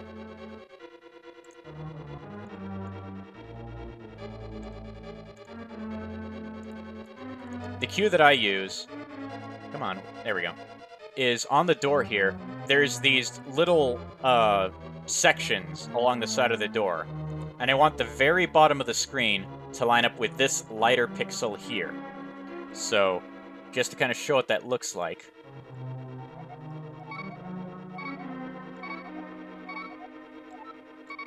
This right here is where I want to be. And I believe there's a 3-pixel window. I can't remember if this is the middle pixel or the bottom pixel that works. I think it's the bottom, though. I'll test it out here just to be sure. But this is essentially what the room should look like when you're at the very bottom. I always use the side of the doors if I can, but I know that on CRTs it's not quite as easy to do. But from there, when you transition to the bottom, you actually get that weird wraparound there. I get pretty much the same effect, except that my camera is fixed, and I get all sprites nearby. So your bumpers, your crystal switches, your beetles, they're all nearby, and you can use them however you need. And actually, the way that I came across this particular YBA was... Where was it? It was... Pre-Fire Snake's room, I think, is the closest I can get to it. Because I was looking for a way to get to the right side of GT without the Cane of Somaria. And one of the ways that I was looking at was to go south from here. And I don't know why I kept trying it over and over and over again. Let me go ahead and find this on the EG map here. I kept trying over and over and over, and on one of them, I got that kind of wraparound thing and had sprites and everything there, and it was like, oh my god, there's this other way that works entirely. So this is where I came across that South YBA, where you move back up and correct it. And since it does require that backwards correction, this kind of YBA doesn't actually work in an auto door, because as soon as you activate the YBA, you're going to continue through no matter what, if it's an auto door. So, let's go ahead and figure out where the boundary is, as far as how far back you need to travel through the doorway. Alright, so this is 2 pixels below. From there, going down is just on the other side of the transition still. If I back out 3 pixels there, so I'm 1 above where I was before. It works the same. I'm actually going to go down 1 pixel. I don't know if I just did there. Hold on.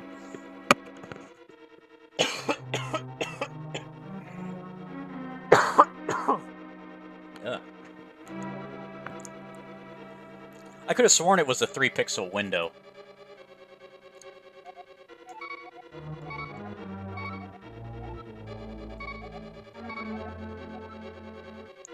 Alright, so that's 1 pixel above...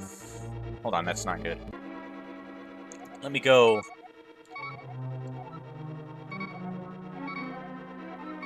One... Okay, so now that's 2 pixels above. And it works. Okay, so yeah, it is a 3-pixel window, I'm sure. And the bottom pixel is that lighter pixel at the very bottom of the door. So, this pixel works, as does the next 2.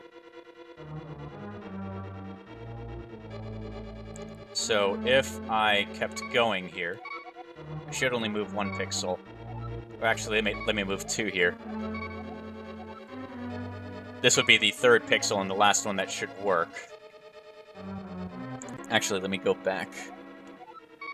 So that's... That was 3 pixels. I want to go... Let me go 2 from here, because I think... Yeah, I just passed over the lighter pixel, so if I move 2 from here, it shouldn't work. Yeah, it didn't. Since I can see that sprites aren't loaded and my camera isn't quite right. I mean, he's still loaded, but he's a property of the entire super tile and not really a sprite, per se.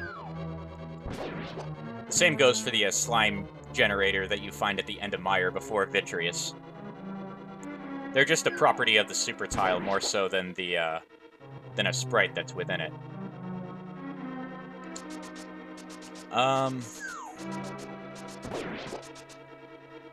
I guess now let me go over chaining YBAs, because this is where stuff starts to get even fuzzier.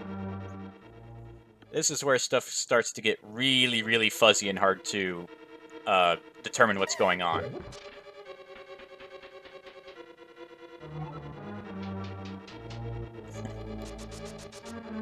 Alright, so I'm over in Mire. I'm going to get myself some red potions here. Actually, let me get myself a green and a blue as well to demonstrate this properly. Okay. So, with multiple YBAs, normally I've been going through and saying super tile, sub tile, and it's been corresponding just fine with the edges of these squares and the interiors of these squares. That kind of changes when you start doing multiple YBAs at within the same doorway before causing transitions. And here is a good explanation of that. So right now, I'm in this doorway, which is subtile, and I'm going to YBA, and we're going to do a quick little save. And I'm going to try to use a green potion. Now, conventionally, you would think that this is a subtile door, and so a green potion is perfectly fine to use within it. So we're going to get to the bottom pixel here. I think I actually have to hold up for this one. Yeah. It's either up or left to bring the camera up a bit. So I want to be one more frame of movement. There we go. So here we are. And this should act like a YBA. It should fill my health and my magic.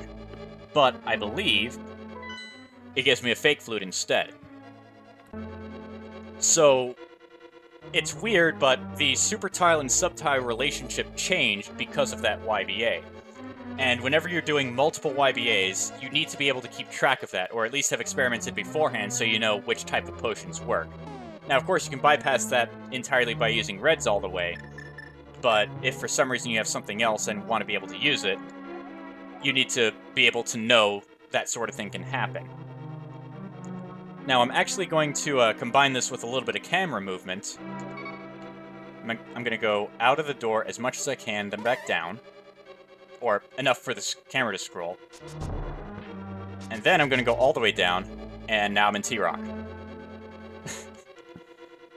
So the first YBA kind of loaded the edge of this here. And then the next one said, alright, we're here, let's load the next...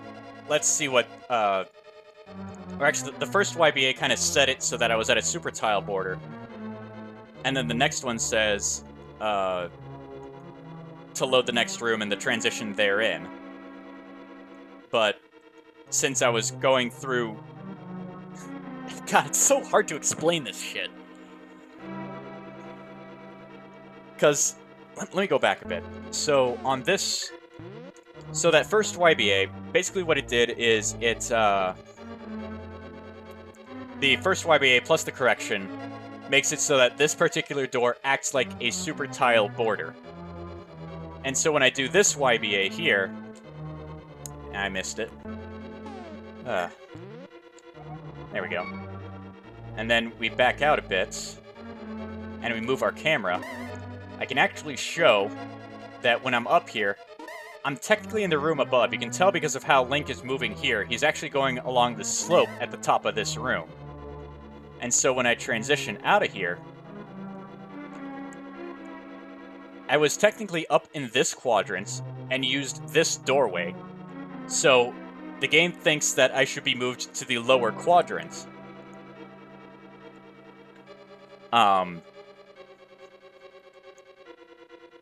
Which happens to be down below where the camera shows me here, so I actually have to move up to see Link.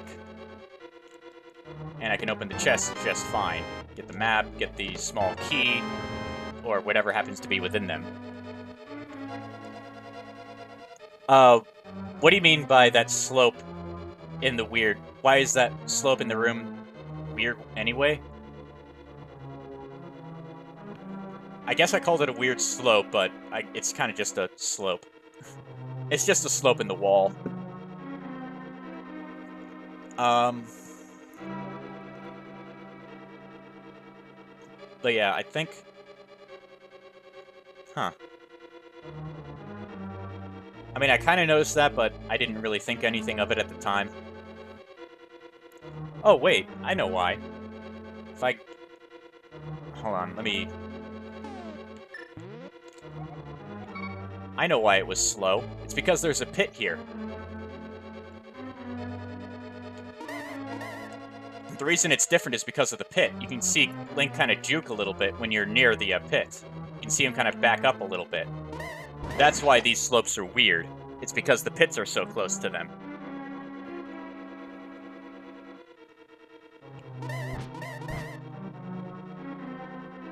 That's true for any slope, Samurai.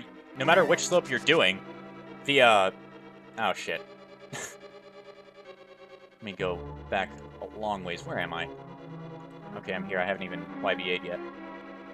But yeah, no matter what slope you're in, you can always get one free pixel. Like here, you can do it. You can do that at Kiki Skip. At pretty much any slope you're working with, you can get one free pixel by moving for free. It has nothing to do with the pits nearby, or that the slope is weird. That's just a property of slopes, or something that you can do with them.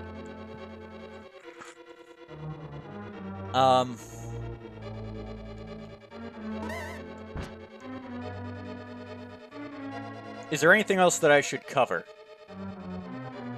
Because I kind of went through most of the stuff that I wanted to, and it took only about a couple of hours to get through most of the stuff, despite having a lot of little things go wrong. If you have any questions, please let me know that I can explain things. Oh, spin YBAs! Thank you! That's one thing I didn't go over yet. Let's go over a few spin YBAs. Let's do the one in Swamp Palace.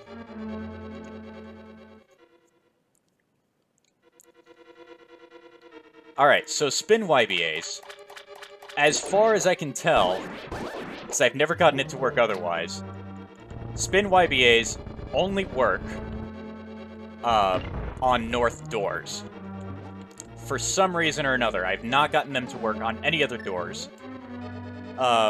And I don't even think you can do them on lower layer doors, things that are on lower doors at all. Yeah, JC, I actually just went over chained and stacked YBAs a little bit. But anyway, with spin YBAs, I'm actually just going to set this one up here. With a spin YBA, let me move in the map to where I am here. So in Swamp, I'm over here in the hook dash room below where the statue is. If I do a regular YBA,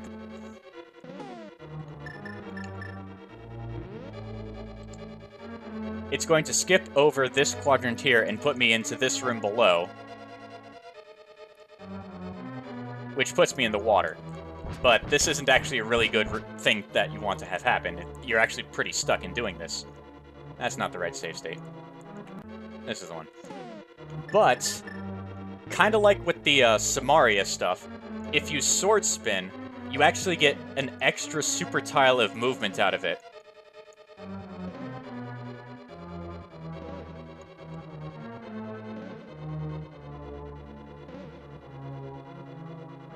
No, I haven't really gone over recommended YBAs for different applications. I've only gone over, like, which ones you want to use on which type. Yeah, I didn't really talk about it, but it has happened a few times in here. I did talk about blues that brought up dialogue boxes. But anyway, with a spin YBA here, let me make sure I get this right. Alright, so I got it. And now you're going to notice something weird happen. The game didn't like that at all.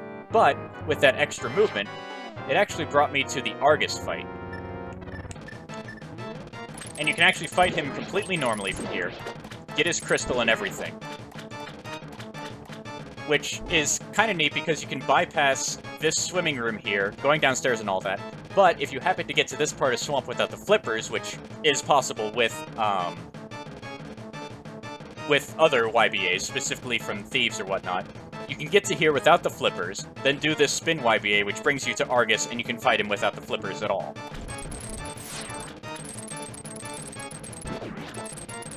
So yeah, you can fight him normally. It's kind of hard to tell what's going on, but one blob is Link, the other one is Argus with all his puffballs. On SNES 9X here, I'm going to get the same visual graphic corruption every time, but on console I know it changes a lot.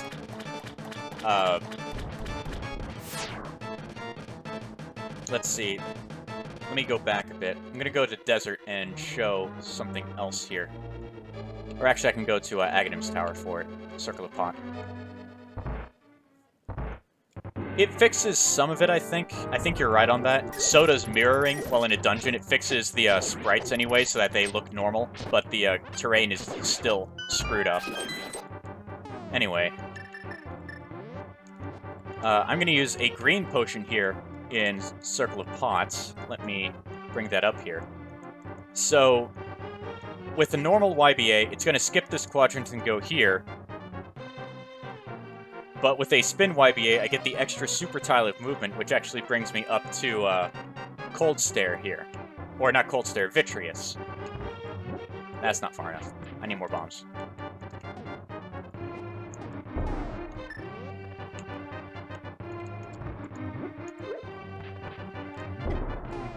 I don't think I used any magic items. Let's do that now. So if I do a sword spin here, we actually get to see Vitreous. But there's one thing that I should note, and that is tile sets. Specifically, the game was originally loaded with the Agate Tower tile set. And yet now we're in the Vitreous boss room. But because of that, the slime is actually solid, and you can't go through it. Now, all the little eyeballs can go through it, and actually I'm just going to kill them with silver arrows here. I'm going to need more arrows. Come on. Get more arrows here.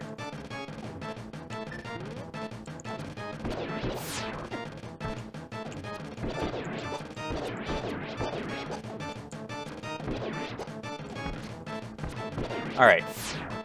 So, because this is all solid, Vitreous starts acting a little weird. So he's actually kind of stuck up there a little bit. There is a way to manipulate him to come back down. I kind of just fumble around until it happens. I don't know exactly how to coax him down. There he goes. He's starting. Okay, don't tell me you're stuck. There he comes. If you don't coax him down, then his drop will actually get stuck up there and you can't collect it.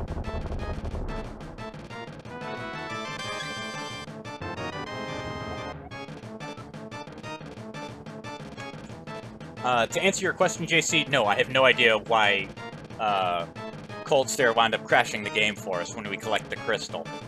I have no idea why that happened. Because I assume you went through it a different way than I did. Actually, no, you probably didn't. Because I did the Kakariko Well YBA into there. Let's see.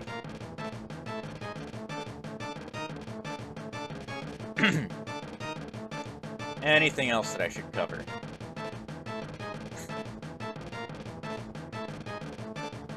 Oh, I guess one thing I didn't actually mention with this is, sometimes when using a green potion with a spin YBA, you don't get the graphics corruption, which was kind of evident here. However, note that if you tried to use a green YBA for that Argus one that I did earlier, the green one actually crashes on console. I don't know why. So, while you can technically do it on SNES 9X, you really shouldn't. I guess another thing to go over real quick is what happens if you do... Because both of these so far have been spin YBAs on subtile transitions. But you can also do them on super tile, and they offer different effects. Actually, I want to test something.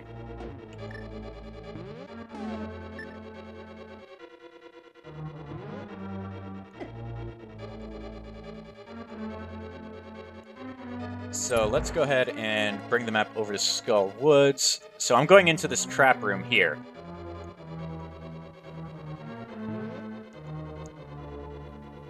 And what I'm going to do, I'm actually going to wait for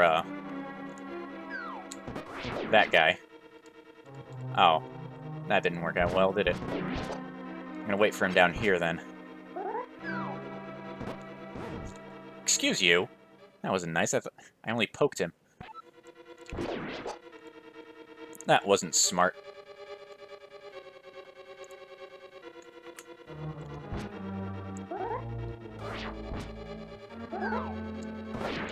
Alright, so I'm going to do a spin YBA here.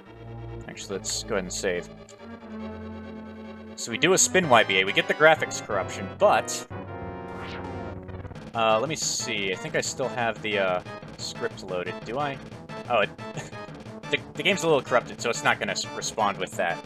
Anyway, what the spin YBA did is it actually kind of wrapped it around like a normal north YBA would do, but it created a bunch of holes a lot like the Somaria glitch did in Desert. And the room that we're in has a destination that happens to be the Tower of Hera boss room.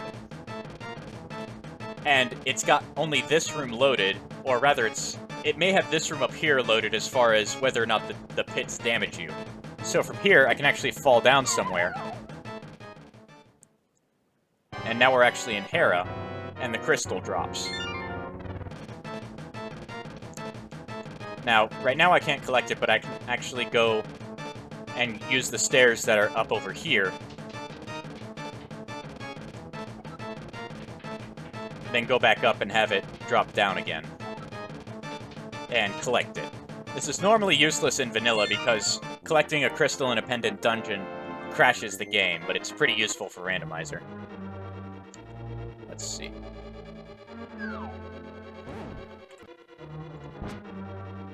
I can't collect it because of the because of how the room geometry is.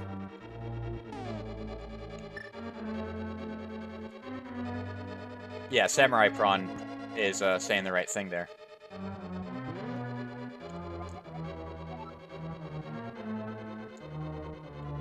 Oh hey, it didn't corrupt the graphics. Where's the hole? There should be a hole here somewhere. Can I even open this chest? I can't, because it's got the chest data from a couple of rooms above loaded. Yeah, it's got this room loaded, because I can't open the chest. However... Actually, I wonder if I had Somaria here. Could I... Yeah, there's no hole with blue, but I wonder if I can spawn one with the Cane of Somaria here.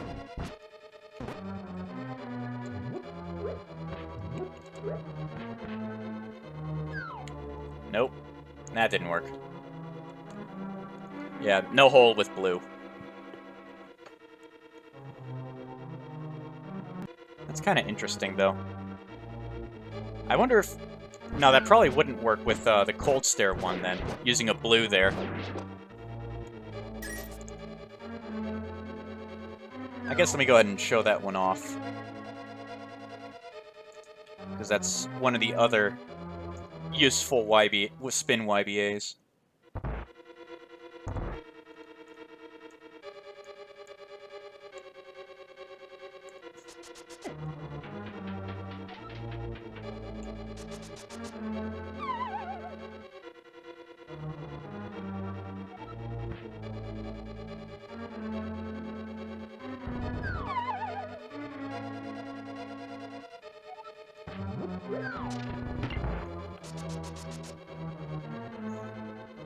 Alright, so here we are in Ice Palace. Yeah, it probably got messed up because I ran into a spike or some camera movement thing, because the crystal drops pretty much in the center of the room whenever it's loaded. So, get some bombs too.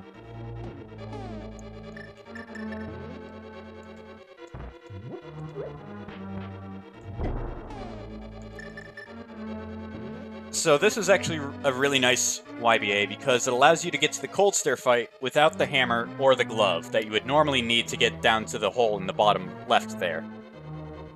And actually, I kind of want to test what happens with a blue here as well. Because I think the same thing that happened in Skull is going to happen, where it doesn't have a graphics corruption, but the hole doesn't spawn that you need.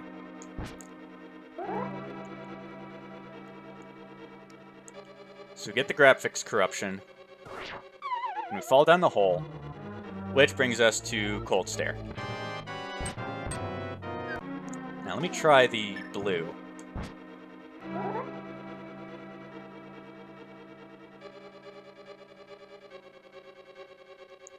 Yeah, I guess that's something that I can go over.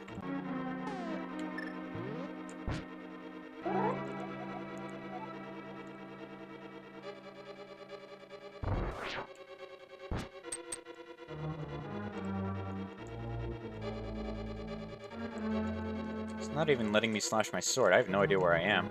Hold on. Oh, I'm stuck in a... Interesting. Okay, let me try this again. I want to see what happens.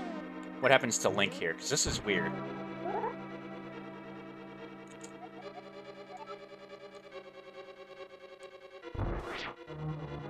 Yeah. It's acting as if it's in a pit. I wonder if... Hold on. I wonder if I hold down.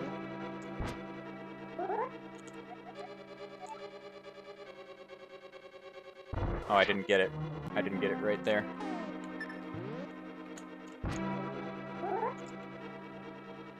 Nope.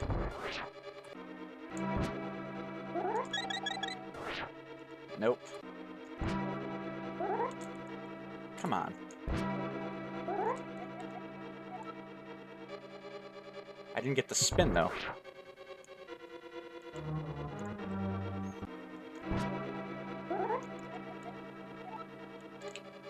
Okay, there's the spin.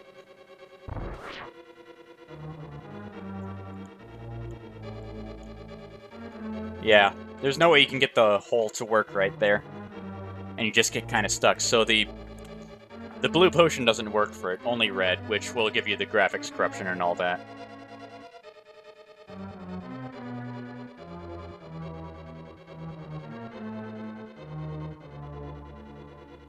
Anyway, yeah, I guess what JC is saying there about the Hera pendant. So, the Hera pendant, instead of dropping into the bottom of the quadrant, because that could put it over the pit, I think it's hard-coded to drop right into the center of the super tile, which is unfortunate for most boss tiles, such as Argus, because that puts it right into the middle of a wall. Same with Mothula over here. Same with Helmasaur King. Where is he? He's over here. Pretty much anywhere, except for Moldorm, it's going to wind up getting stuck, because it's going to be in the center of the super tile. Even Trinix, who has the largest boss room outside of Moldorm, it's going to get stuck right in the middle. So, in most respects, it's not really possible to actually dupe the Hera pendant anywhere else, except to, well, Hera, and yeah, that's the only place you can go. Because even if you were to go from Hera to GT here, you would get the Moldorm boss drop, but it doesn't give you the dungeon drop because that's not the actual boss of the dungeon. That honor goes to Aghanim 2 here, and unless somehow you got to the outside here, and like maybe it's possible if you go from Hera to somewhere Wrong Warp into Aga 2, but Wrong Warp on the outside, have already defeated Aga 2, such that the pendant drops right in the middle and maybe you can collect it. But that seems like a hell of a lot of rigmarole to go through to get the Hera pendant when Hera is pretty much one of the easiest dungeons to get into. Maybe the same thing can happen for Aghanim 1 here. But same thing applies, just going from Hera to Aghanim 1, and then being on the outside of the area there. That's the only thing I can think of in order to actually dupe the Hera pendant. Because it's hard-coded to fall into the center of the super tile. Anything else that you guys can think of that I haven't covered, or would like me to cover again real briefly?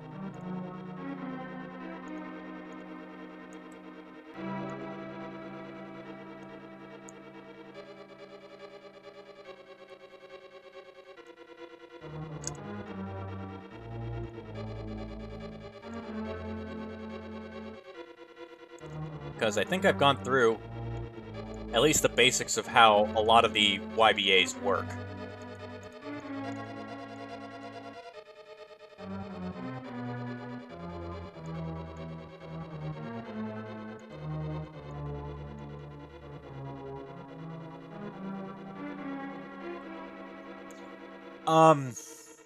Supposedly, yes, but I haven't really experimented it with using medallions alongside a DG. Although I think the only DG that you'll be able to use that with is a Somaria block. Oh, I guess, yeah, I can show off Rainbow Link. There's a whole bunch of ways to get Rainbow Link.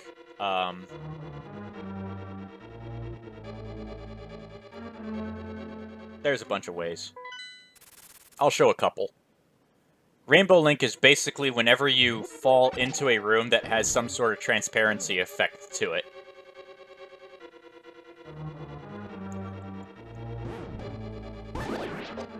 And one way you can do that... I don't think I have a sword charge, do I? Nope. I'm gonna have to spin that guy. Or fire rod him or something.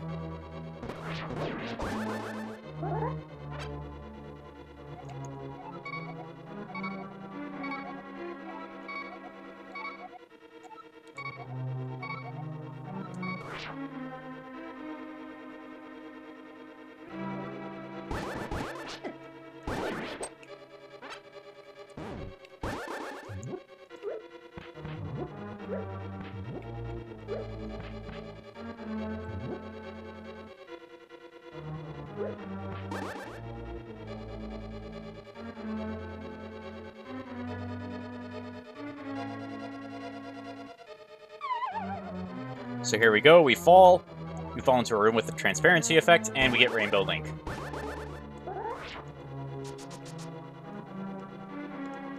Now again, this is actually not EG, you're still on an upper layer in an area that's an upper layer, and you can actually dash all the way over and get into the Aghanim 2 fight. However, if you don't have the boots, it is entirely possible to beat Aghanim from the outside. It's a bit trickier, but I have done it before.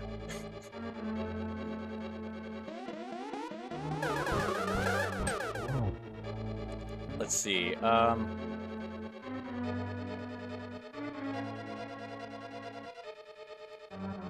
don't know. There's not much else to show off at this point. I've gone over most of the basics as far as some of the alternative door glitches, such as door jukes and mirror YBAs, or mirror doors, whatever you want to call them.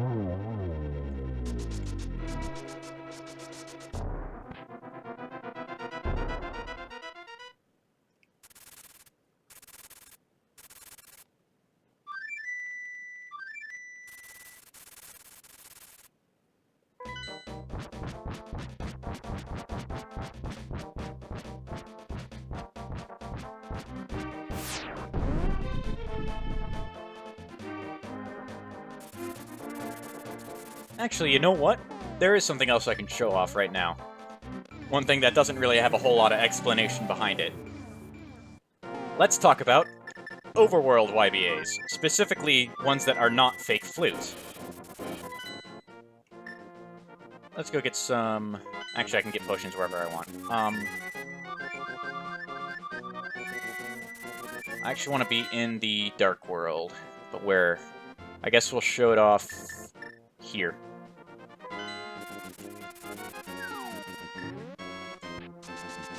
So,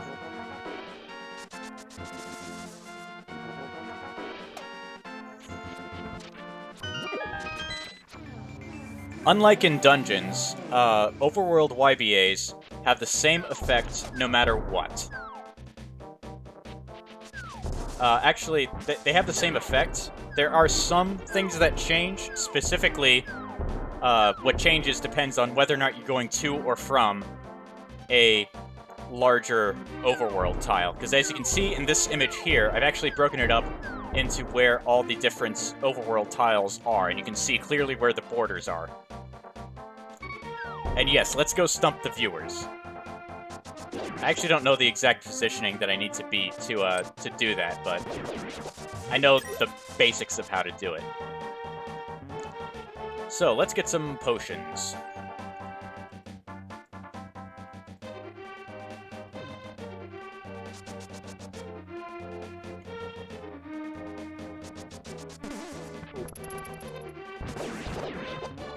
Let's see. So, it's... So the effects that you're looking for whenever you're doing overworld YBAs, the same thing applies. You want to YBA while you're right at the transition. And I'll show off the blue one first because it's the easiest to demonstrate. Whenever you do a blue potion YBA... Come on. It'll always bring up the flute menu. And from here, you can actually flute to anywhere, and even though I was in the Dark World, it brings up the flute menu.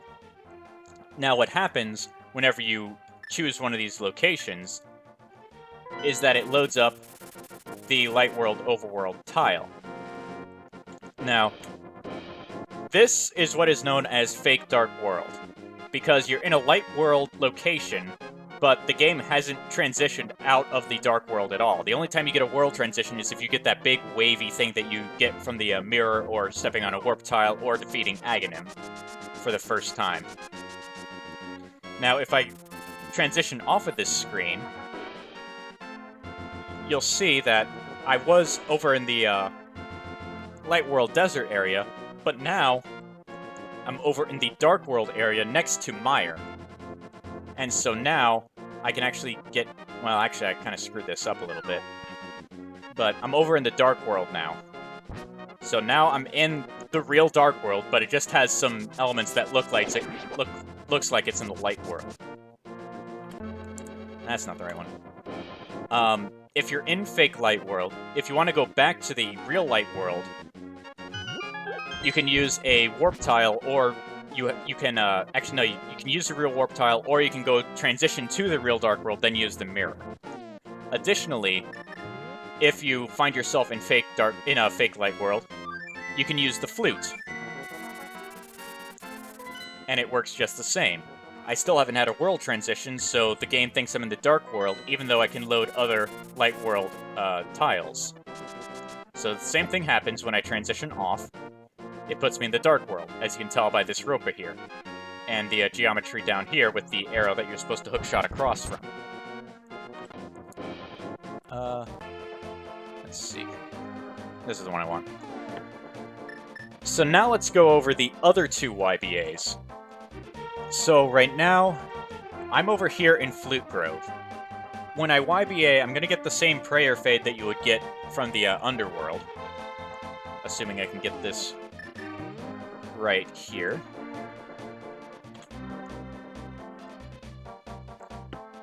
And it'll look like that nothing happened. But something has actually happened, and I'll show how you get to see what has really changed. Because if you move off the super tile, nothing, or the overworld tile, nothing really seems to have happened at all. Doesn't matter which way you go, you could transition to left, right, up, or down. Doesn't seem like anything has happened. The transitions all work the same. But if you have the mirror, and I think I want to be about here or something, if you use the mirror, it changes.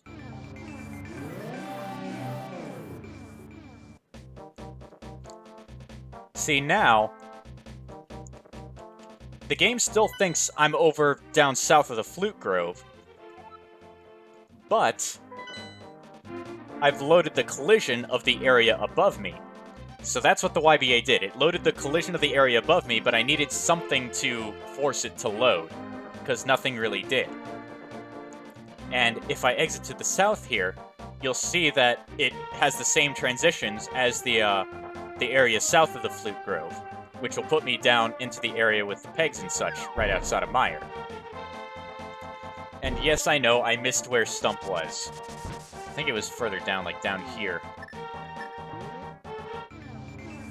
So you can do some fun things with this. I went too far! Are you kidding me? I have no idea how far down I need to go to do that. I guess it's here. Or right below the path. You can become your own Stump Kid.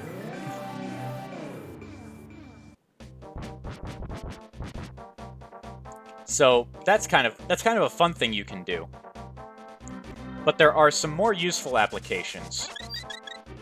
And one of those applications actually comes about over here by the smithy.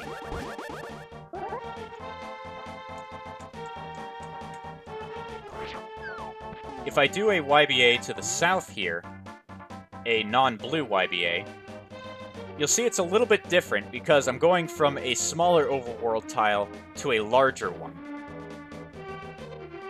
So let me go ahead and make sure I don't lose this particular position here. I didn't get it. Alright, so I got the YBA because the collision didn't change, or the transition didn't happen. But I can assure you that the collision changed. And from here, you can actually hop all the way down and go and talk to the smithy, who should... Oh, he's already been collected. I need a save state that doesn't have him yet. That would help to actually demonstrate this properly.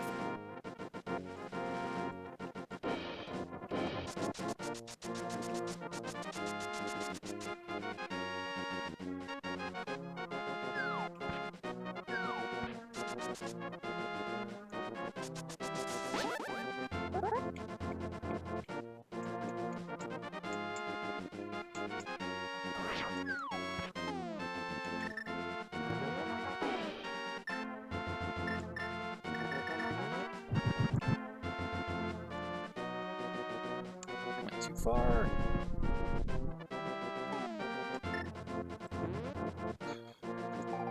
Alright, so once again, we'll show that the collision changed. And we can go over here and talk to a bird. No, it's the smithy. There he is. Now what's really weird is while the collision has changed once, if we transition off to the side here... I've never actually done this, I don't think. What happens if we transition off to the side? Oh, we kind of wind up over in Mire. And then we can wind up in the Flute Grove and get stuck. I actually have no idea where I am right now. I'm in Mire somewhere.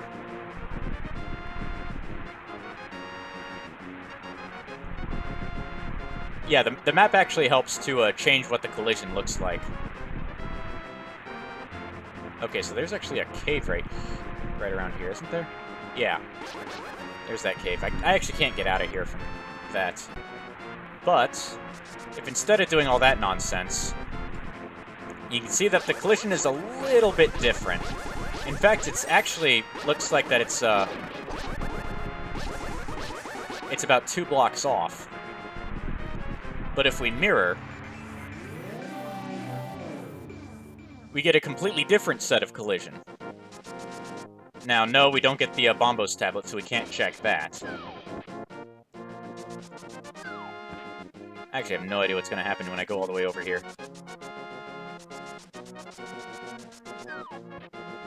It's letting me do all kinds of stuff here.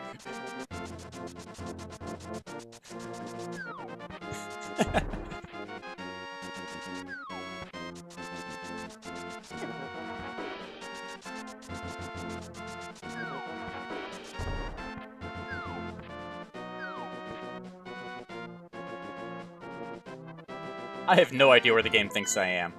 It thinks I'm way out of the map. Yeah. But anyway.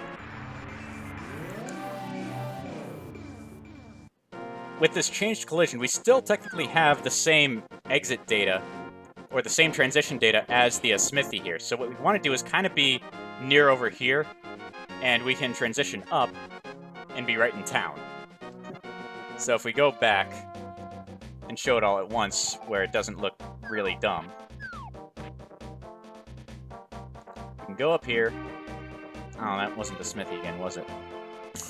Man, I'm screwing this up royally, aren't I?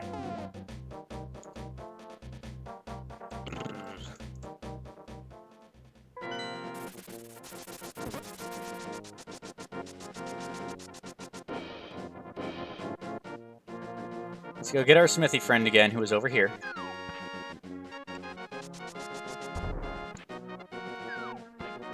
Because it should be good to show this all at once, even though there is a place that shows it.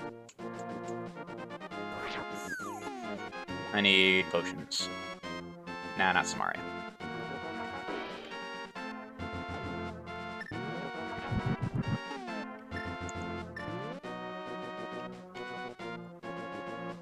Alright, let's go ahead and save this position.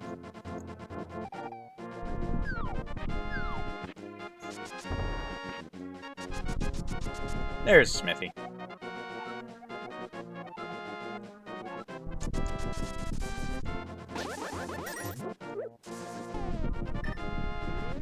Anyway, change the collision. And then if we exit north, we wind up in town and all that. So, it's a way that you can rescue the Smithy without the mitts. And it's fairly quick. Now there's another kind of oddity that you can do with overworld YBAs here. And this is actually one of my favorites. This is one of my favorite glitches in the entire game.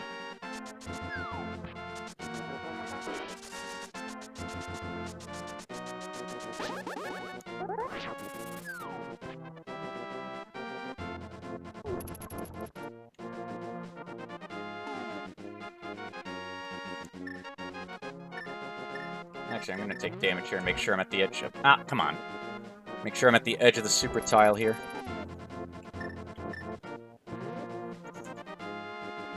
Alright, so let me load the map for Light World here. So, right now, I'm at the transition border right here between desert and this little overworld tile here. Now, this is going to change the collision in the same kind of way that the one over by Smithy did. So, I want to make sure I don't lose this position. I got it. And the collision gets changed rather drastically. From here, it looks like it's Lumberjack, but actually, it's the Dark World Lumberjack. But we still have the sprites from that Light World tile loaded. And in fact, you can tell, because if you get close enough... Where is the guy?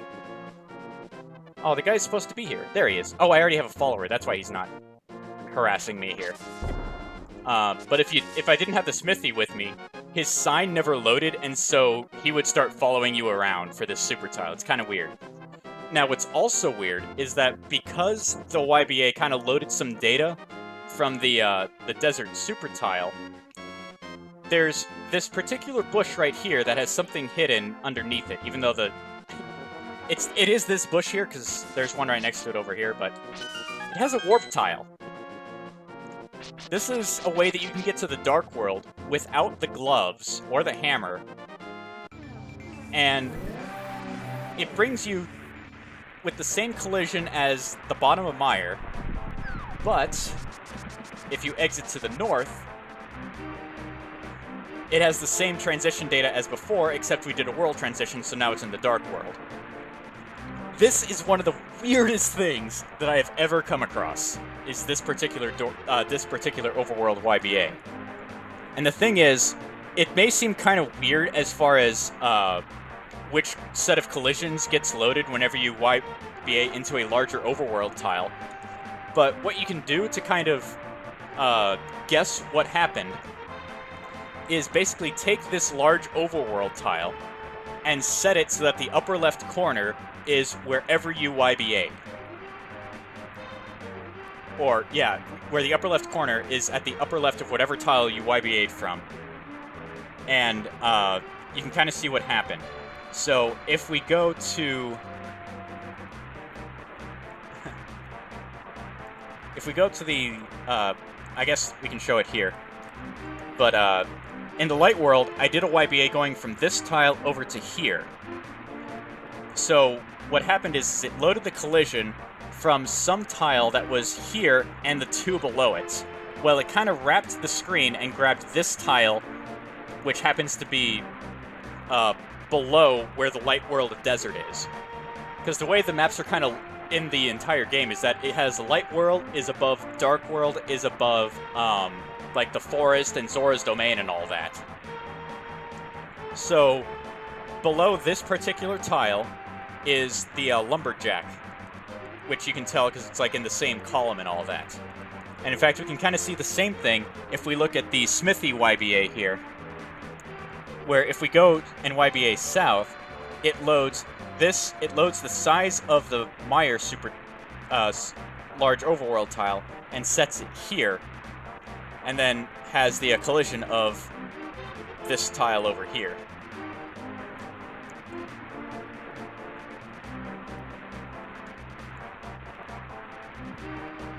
Now you can actually use overworld YBAs for a couple of other purposes.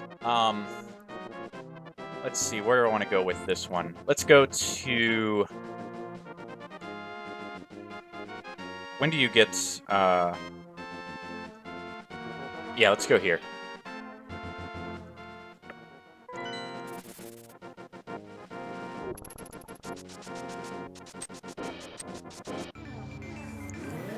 So this is going to be a couple of interesting YBAs that you can do. And it uses the things I did earlier, where you would YBA and then mirror to change the collision. And I'll show that off here real quick.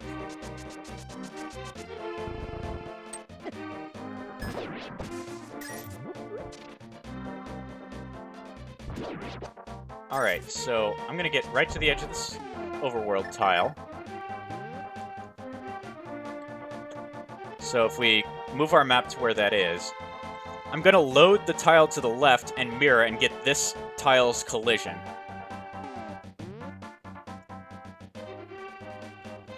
But that collision only loads after I mirror, and I think I want to move off a little bit to, like, down here-ish.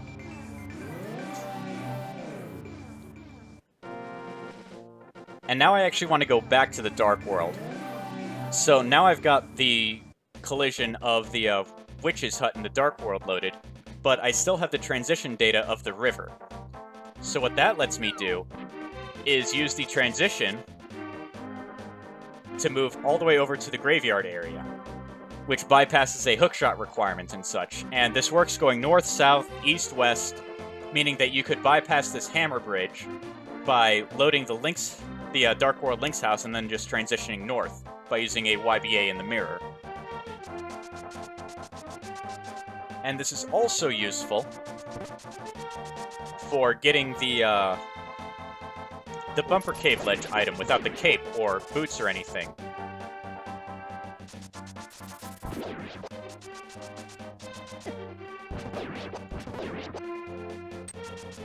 Let me go ahead and show that off here.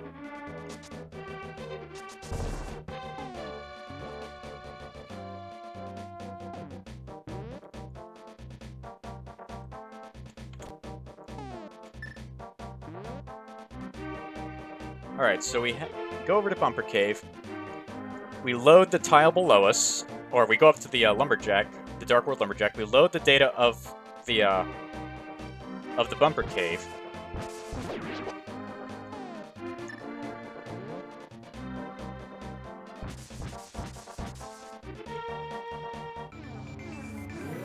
And then when we mirror, we get some of the collision from Bumper Cave. Now, what's interesting is that this cave works perfectly fine. But we can enter and exit to fix all the overworld camera oddities and go and collect the Bumper Cave item.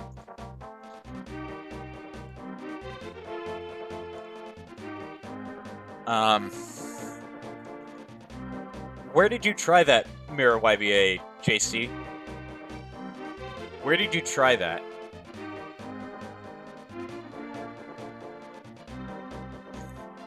Oh yeah, that's because you stacked a YBA. Because you did the blue YBA, yeah. Because you did the blue YBA and stacked and chained it, you confused the game as far as what is super tile and sub tile. Yeah.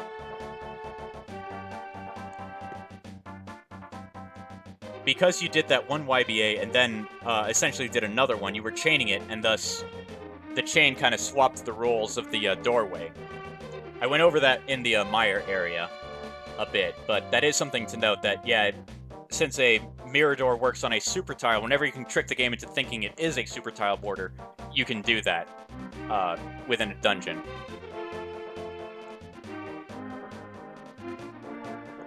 Let's see. I guess another thing I can do is mirror wraps, because that doesn't have a tutorial either. And since I have the this overworld map loaded, I might as well put it to some use.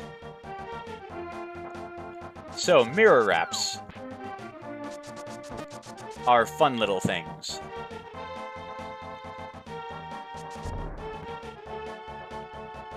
A mirror wrap is whenever you use the mirror at the same time you cause a transition. And its primary function in terms of glitching... That wasn't it. That wasn't it either. This one. Come on. You know you get the mirror wrap when you get that nice pixely transition there. But the main purpose of a mirror wrap is that when you transition back, what winds up happening is it moves you over about half of an overworld tile. So right now, it thinks I'm kind of near Grave Cave. And if I can find it... Okay, this is the area over by the Bonk Rock. So I can find the ladder here. And it puts me right by the Graveyard Cave. So if I mirror, I can go right inside. This is helpful if you want to get to the Graveyard Cave and don't want to clip or anything, if you don't have the boots.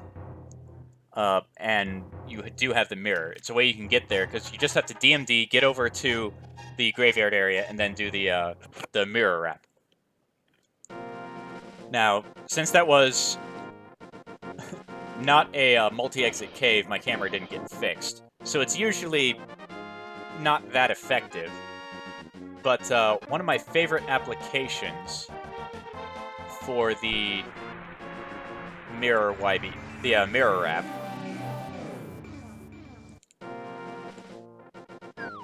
Let me go ahead and drop the Smithy off here. Or I guess I don't need to drop him off. Can I get this? No.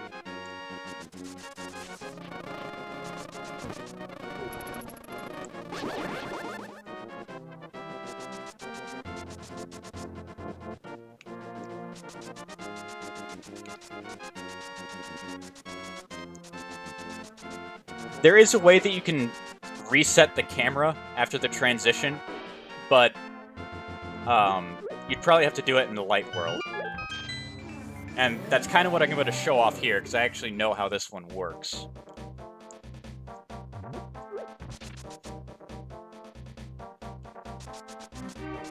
And actually, to show its full effect, I'm going to take away my Moon Pearl.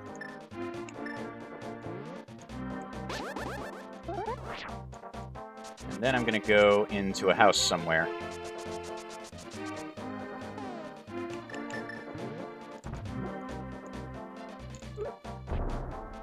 Well, that didn't work at all.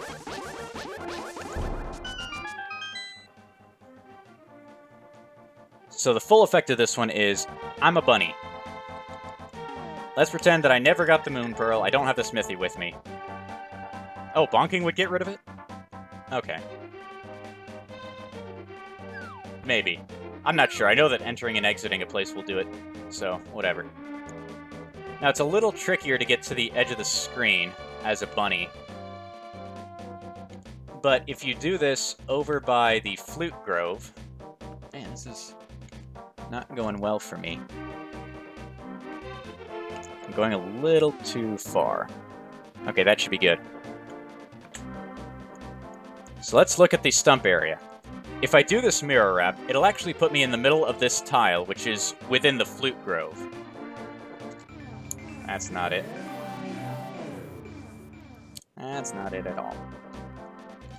Come on. There we go. Okay.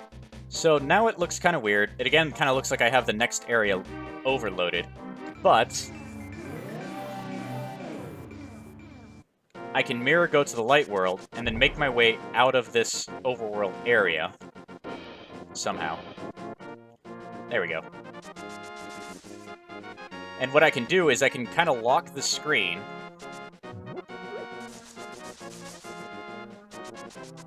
And then transition to make sure it's completely fixed.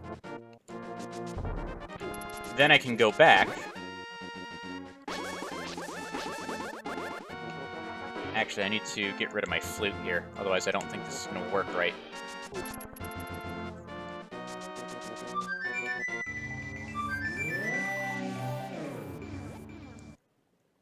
Never mind.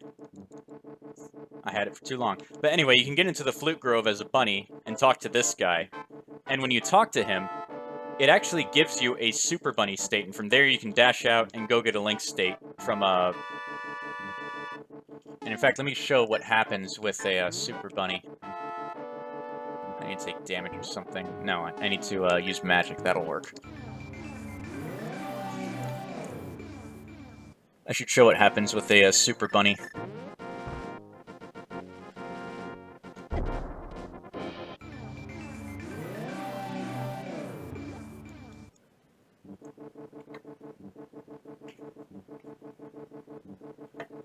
Oh man, this is gonna be kind of tough to get to the very edge.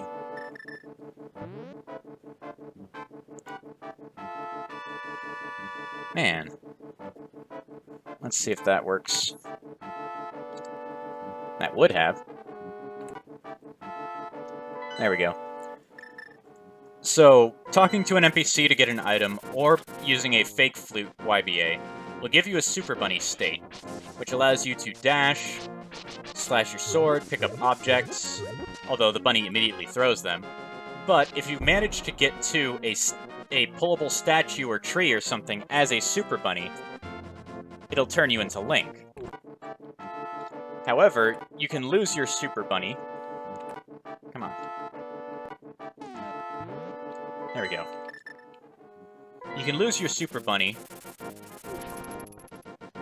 if you take damage or bonk. So, as you can see, I'm still a Super Bunny. I can slash stuff open. If I take damage, I can't do that anymore. Again, I can slash, but if I bonk somewhere, I need to bonk, I can't slash anymore. So it's pretty important to be very careful as a bunny. And primarily, one thing that can happen is if you're in the Dark World and you start dashing around. Let's see if I can get it to activate here. Well, you can take damage for sure. I thought this area would be good because there's... Oh, yeah, you can come across bush guards, or... That's not helping. Yeah, jumping off a ledge will also disarm it. I'll show that off in a sec. I really want to show this off because it's one thing that can completely end your Super Bunny state. And it's not really anything you can control outside of just not dashing through grass.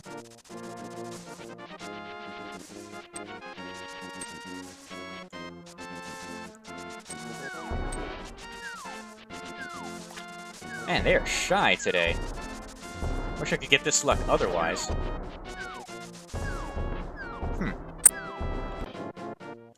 Where are these guys? They should be showing up.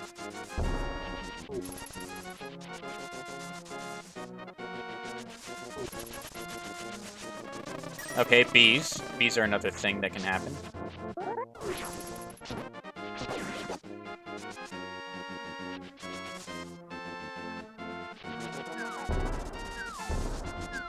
Man, where are they?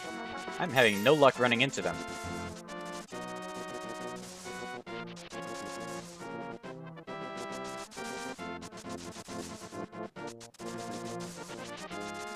I really want to show it, because... I mean, Samurai Prawn has kind of said it already, that there's the living skulls that you can find in when you're dashing through grass. And the thing is, when you uncover one while dashing, you'll immediately bonk. And since bonking is not good for Super Bunnies, you'll lose it automatically. He also mentioned that jumping off of ledges will get rid of your Super Bunny. So you want to keep your Super Bunny as much as you can. And then find a pull object, which is this statue is one of them. There's another one up over by Bumper Cave. You can kind of see it because it's got these 4 blue rupees around it. There's one over by the pyramid. There's also one up by T-Rock on the paw. But the most useful ones are this one and the one by Bumper Cave.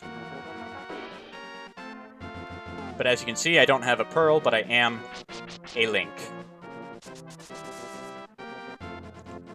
Since I'm over in this area, we can kind of go back to mirror wraps for a second.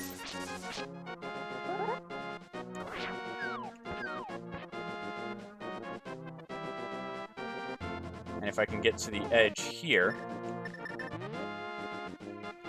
it'll show what happens when you mirror wrap into a larger overworld tile. So, come on. There we go. Now this one is a little dangerous because you can see this brown line here. That is actually a transition border. And you never want to hit a transition border when it's in the middle of the screen. If you do, you'll get an infinite scroll lock, which is no fun. There's nothing you can do to get out of this outside of resetting. So, you actually kind of need to get close to the transition border for this mirror wrap, but then go back.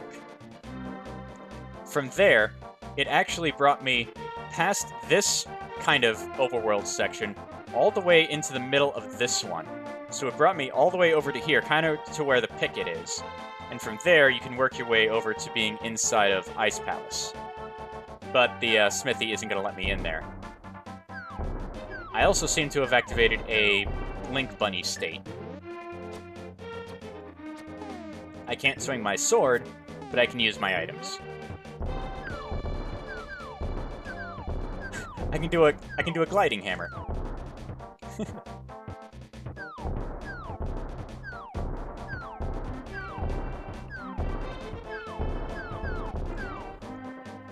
There's another pretty useful mirror wrap. It's actually very useful. Right outside of Hera here.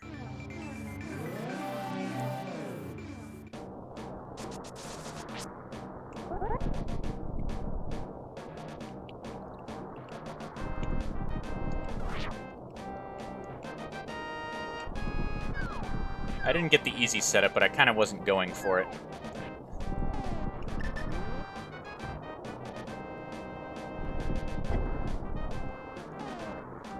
So this one is kind of weird, but it's extremely useful. If you mirror wrap kind of near the bottom of that, what happens is you kind of wind up in this cliff here, and the way you can get back is by hitting down and then left. Because of how the game kicks you when you're within a door, when you're within a wall. So when you hit down and left, it kicks you over to the transition, which then lets you go into this cave, which happens to be Laser Bridge. Up left also works. No, it doesn't. Up left does not work. Maybe I was too high for it. Nope. It's not working. Actually, if I take away my pearl, I kind of want to get the Link Bunny thing again.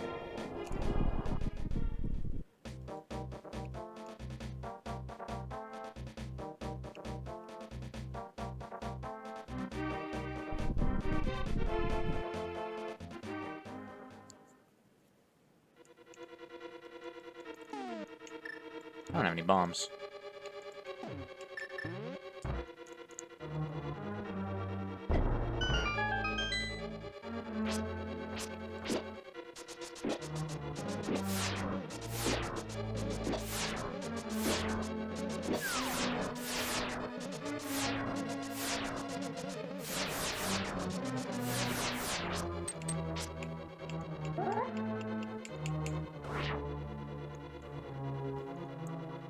But anyway, that kind of shows you the basics of mirror wraps, kind of showed the basics of overworld YBAs, showed the basics of a lot of door glitches and such.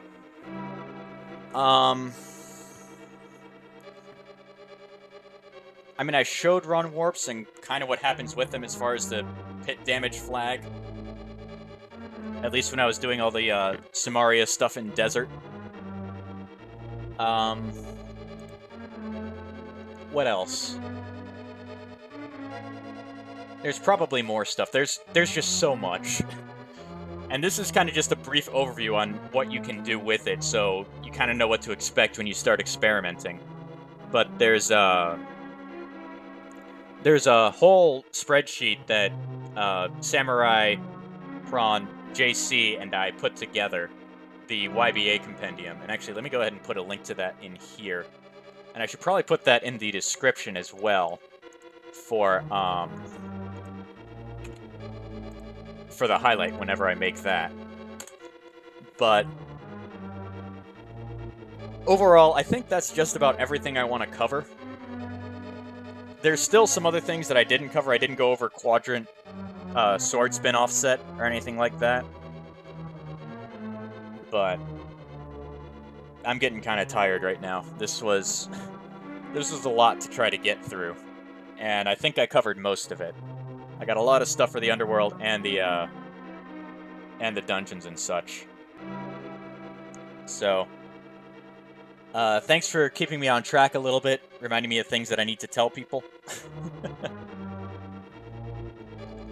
And I think I'm going to cut it here and just take the highlight and post it in a whole bunch of places.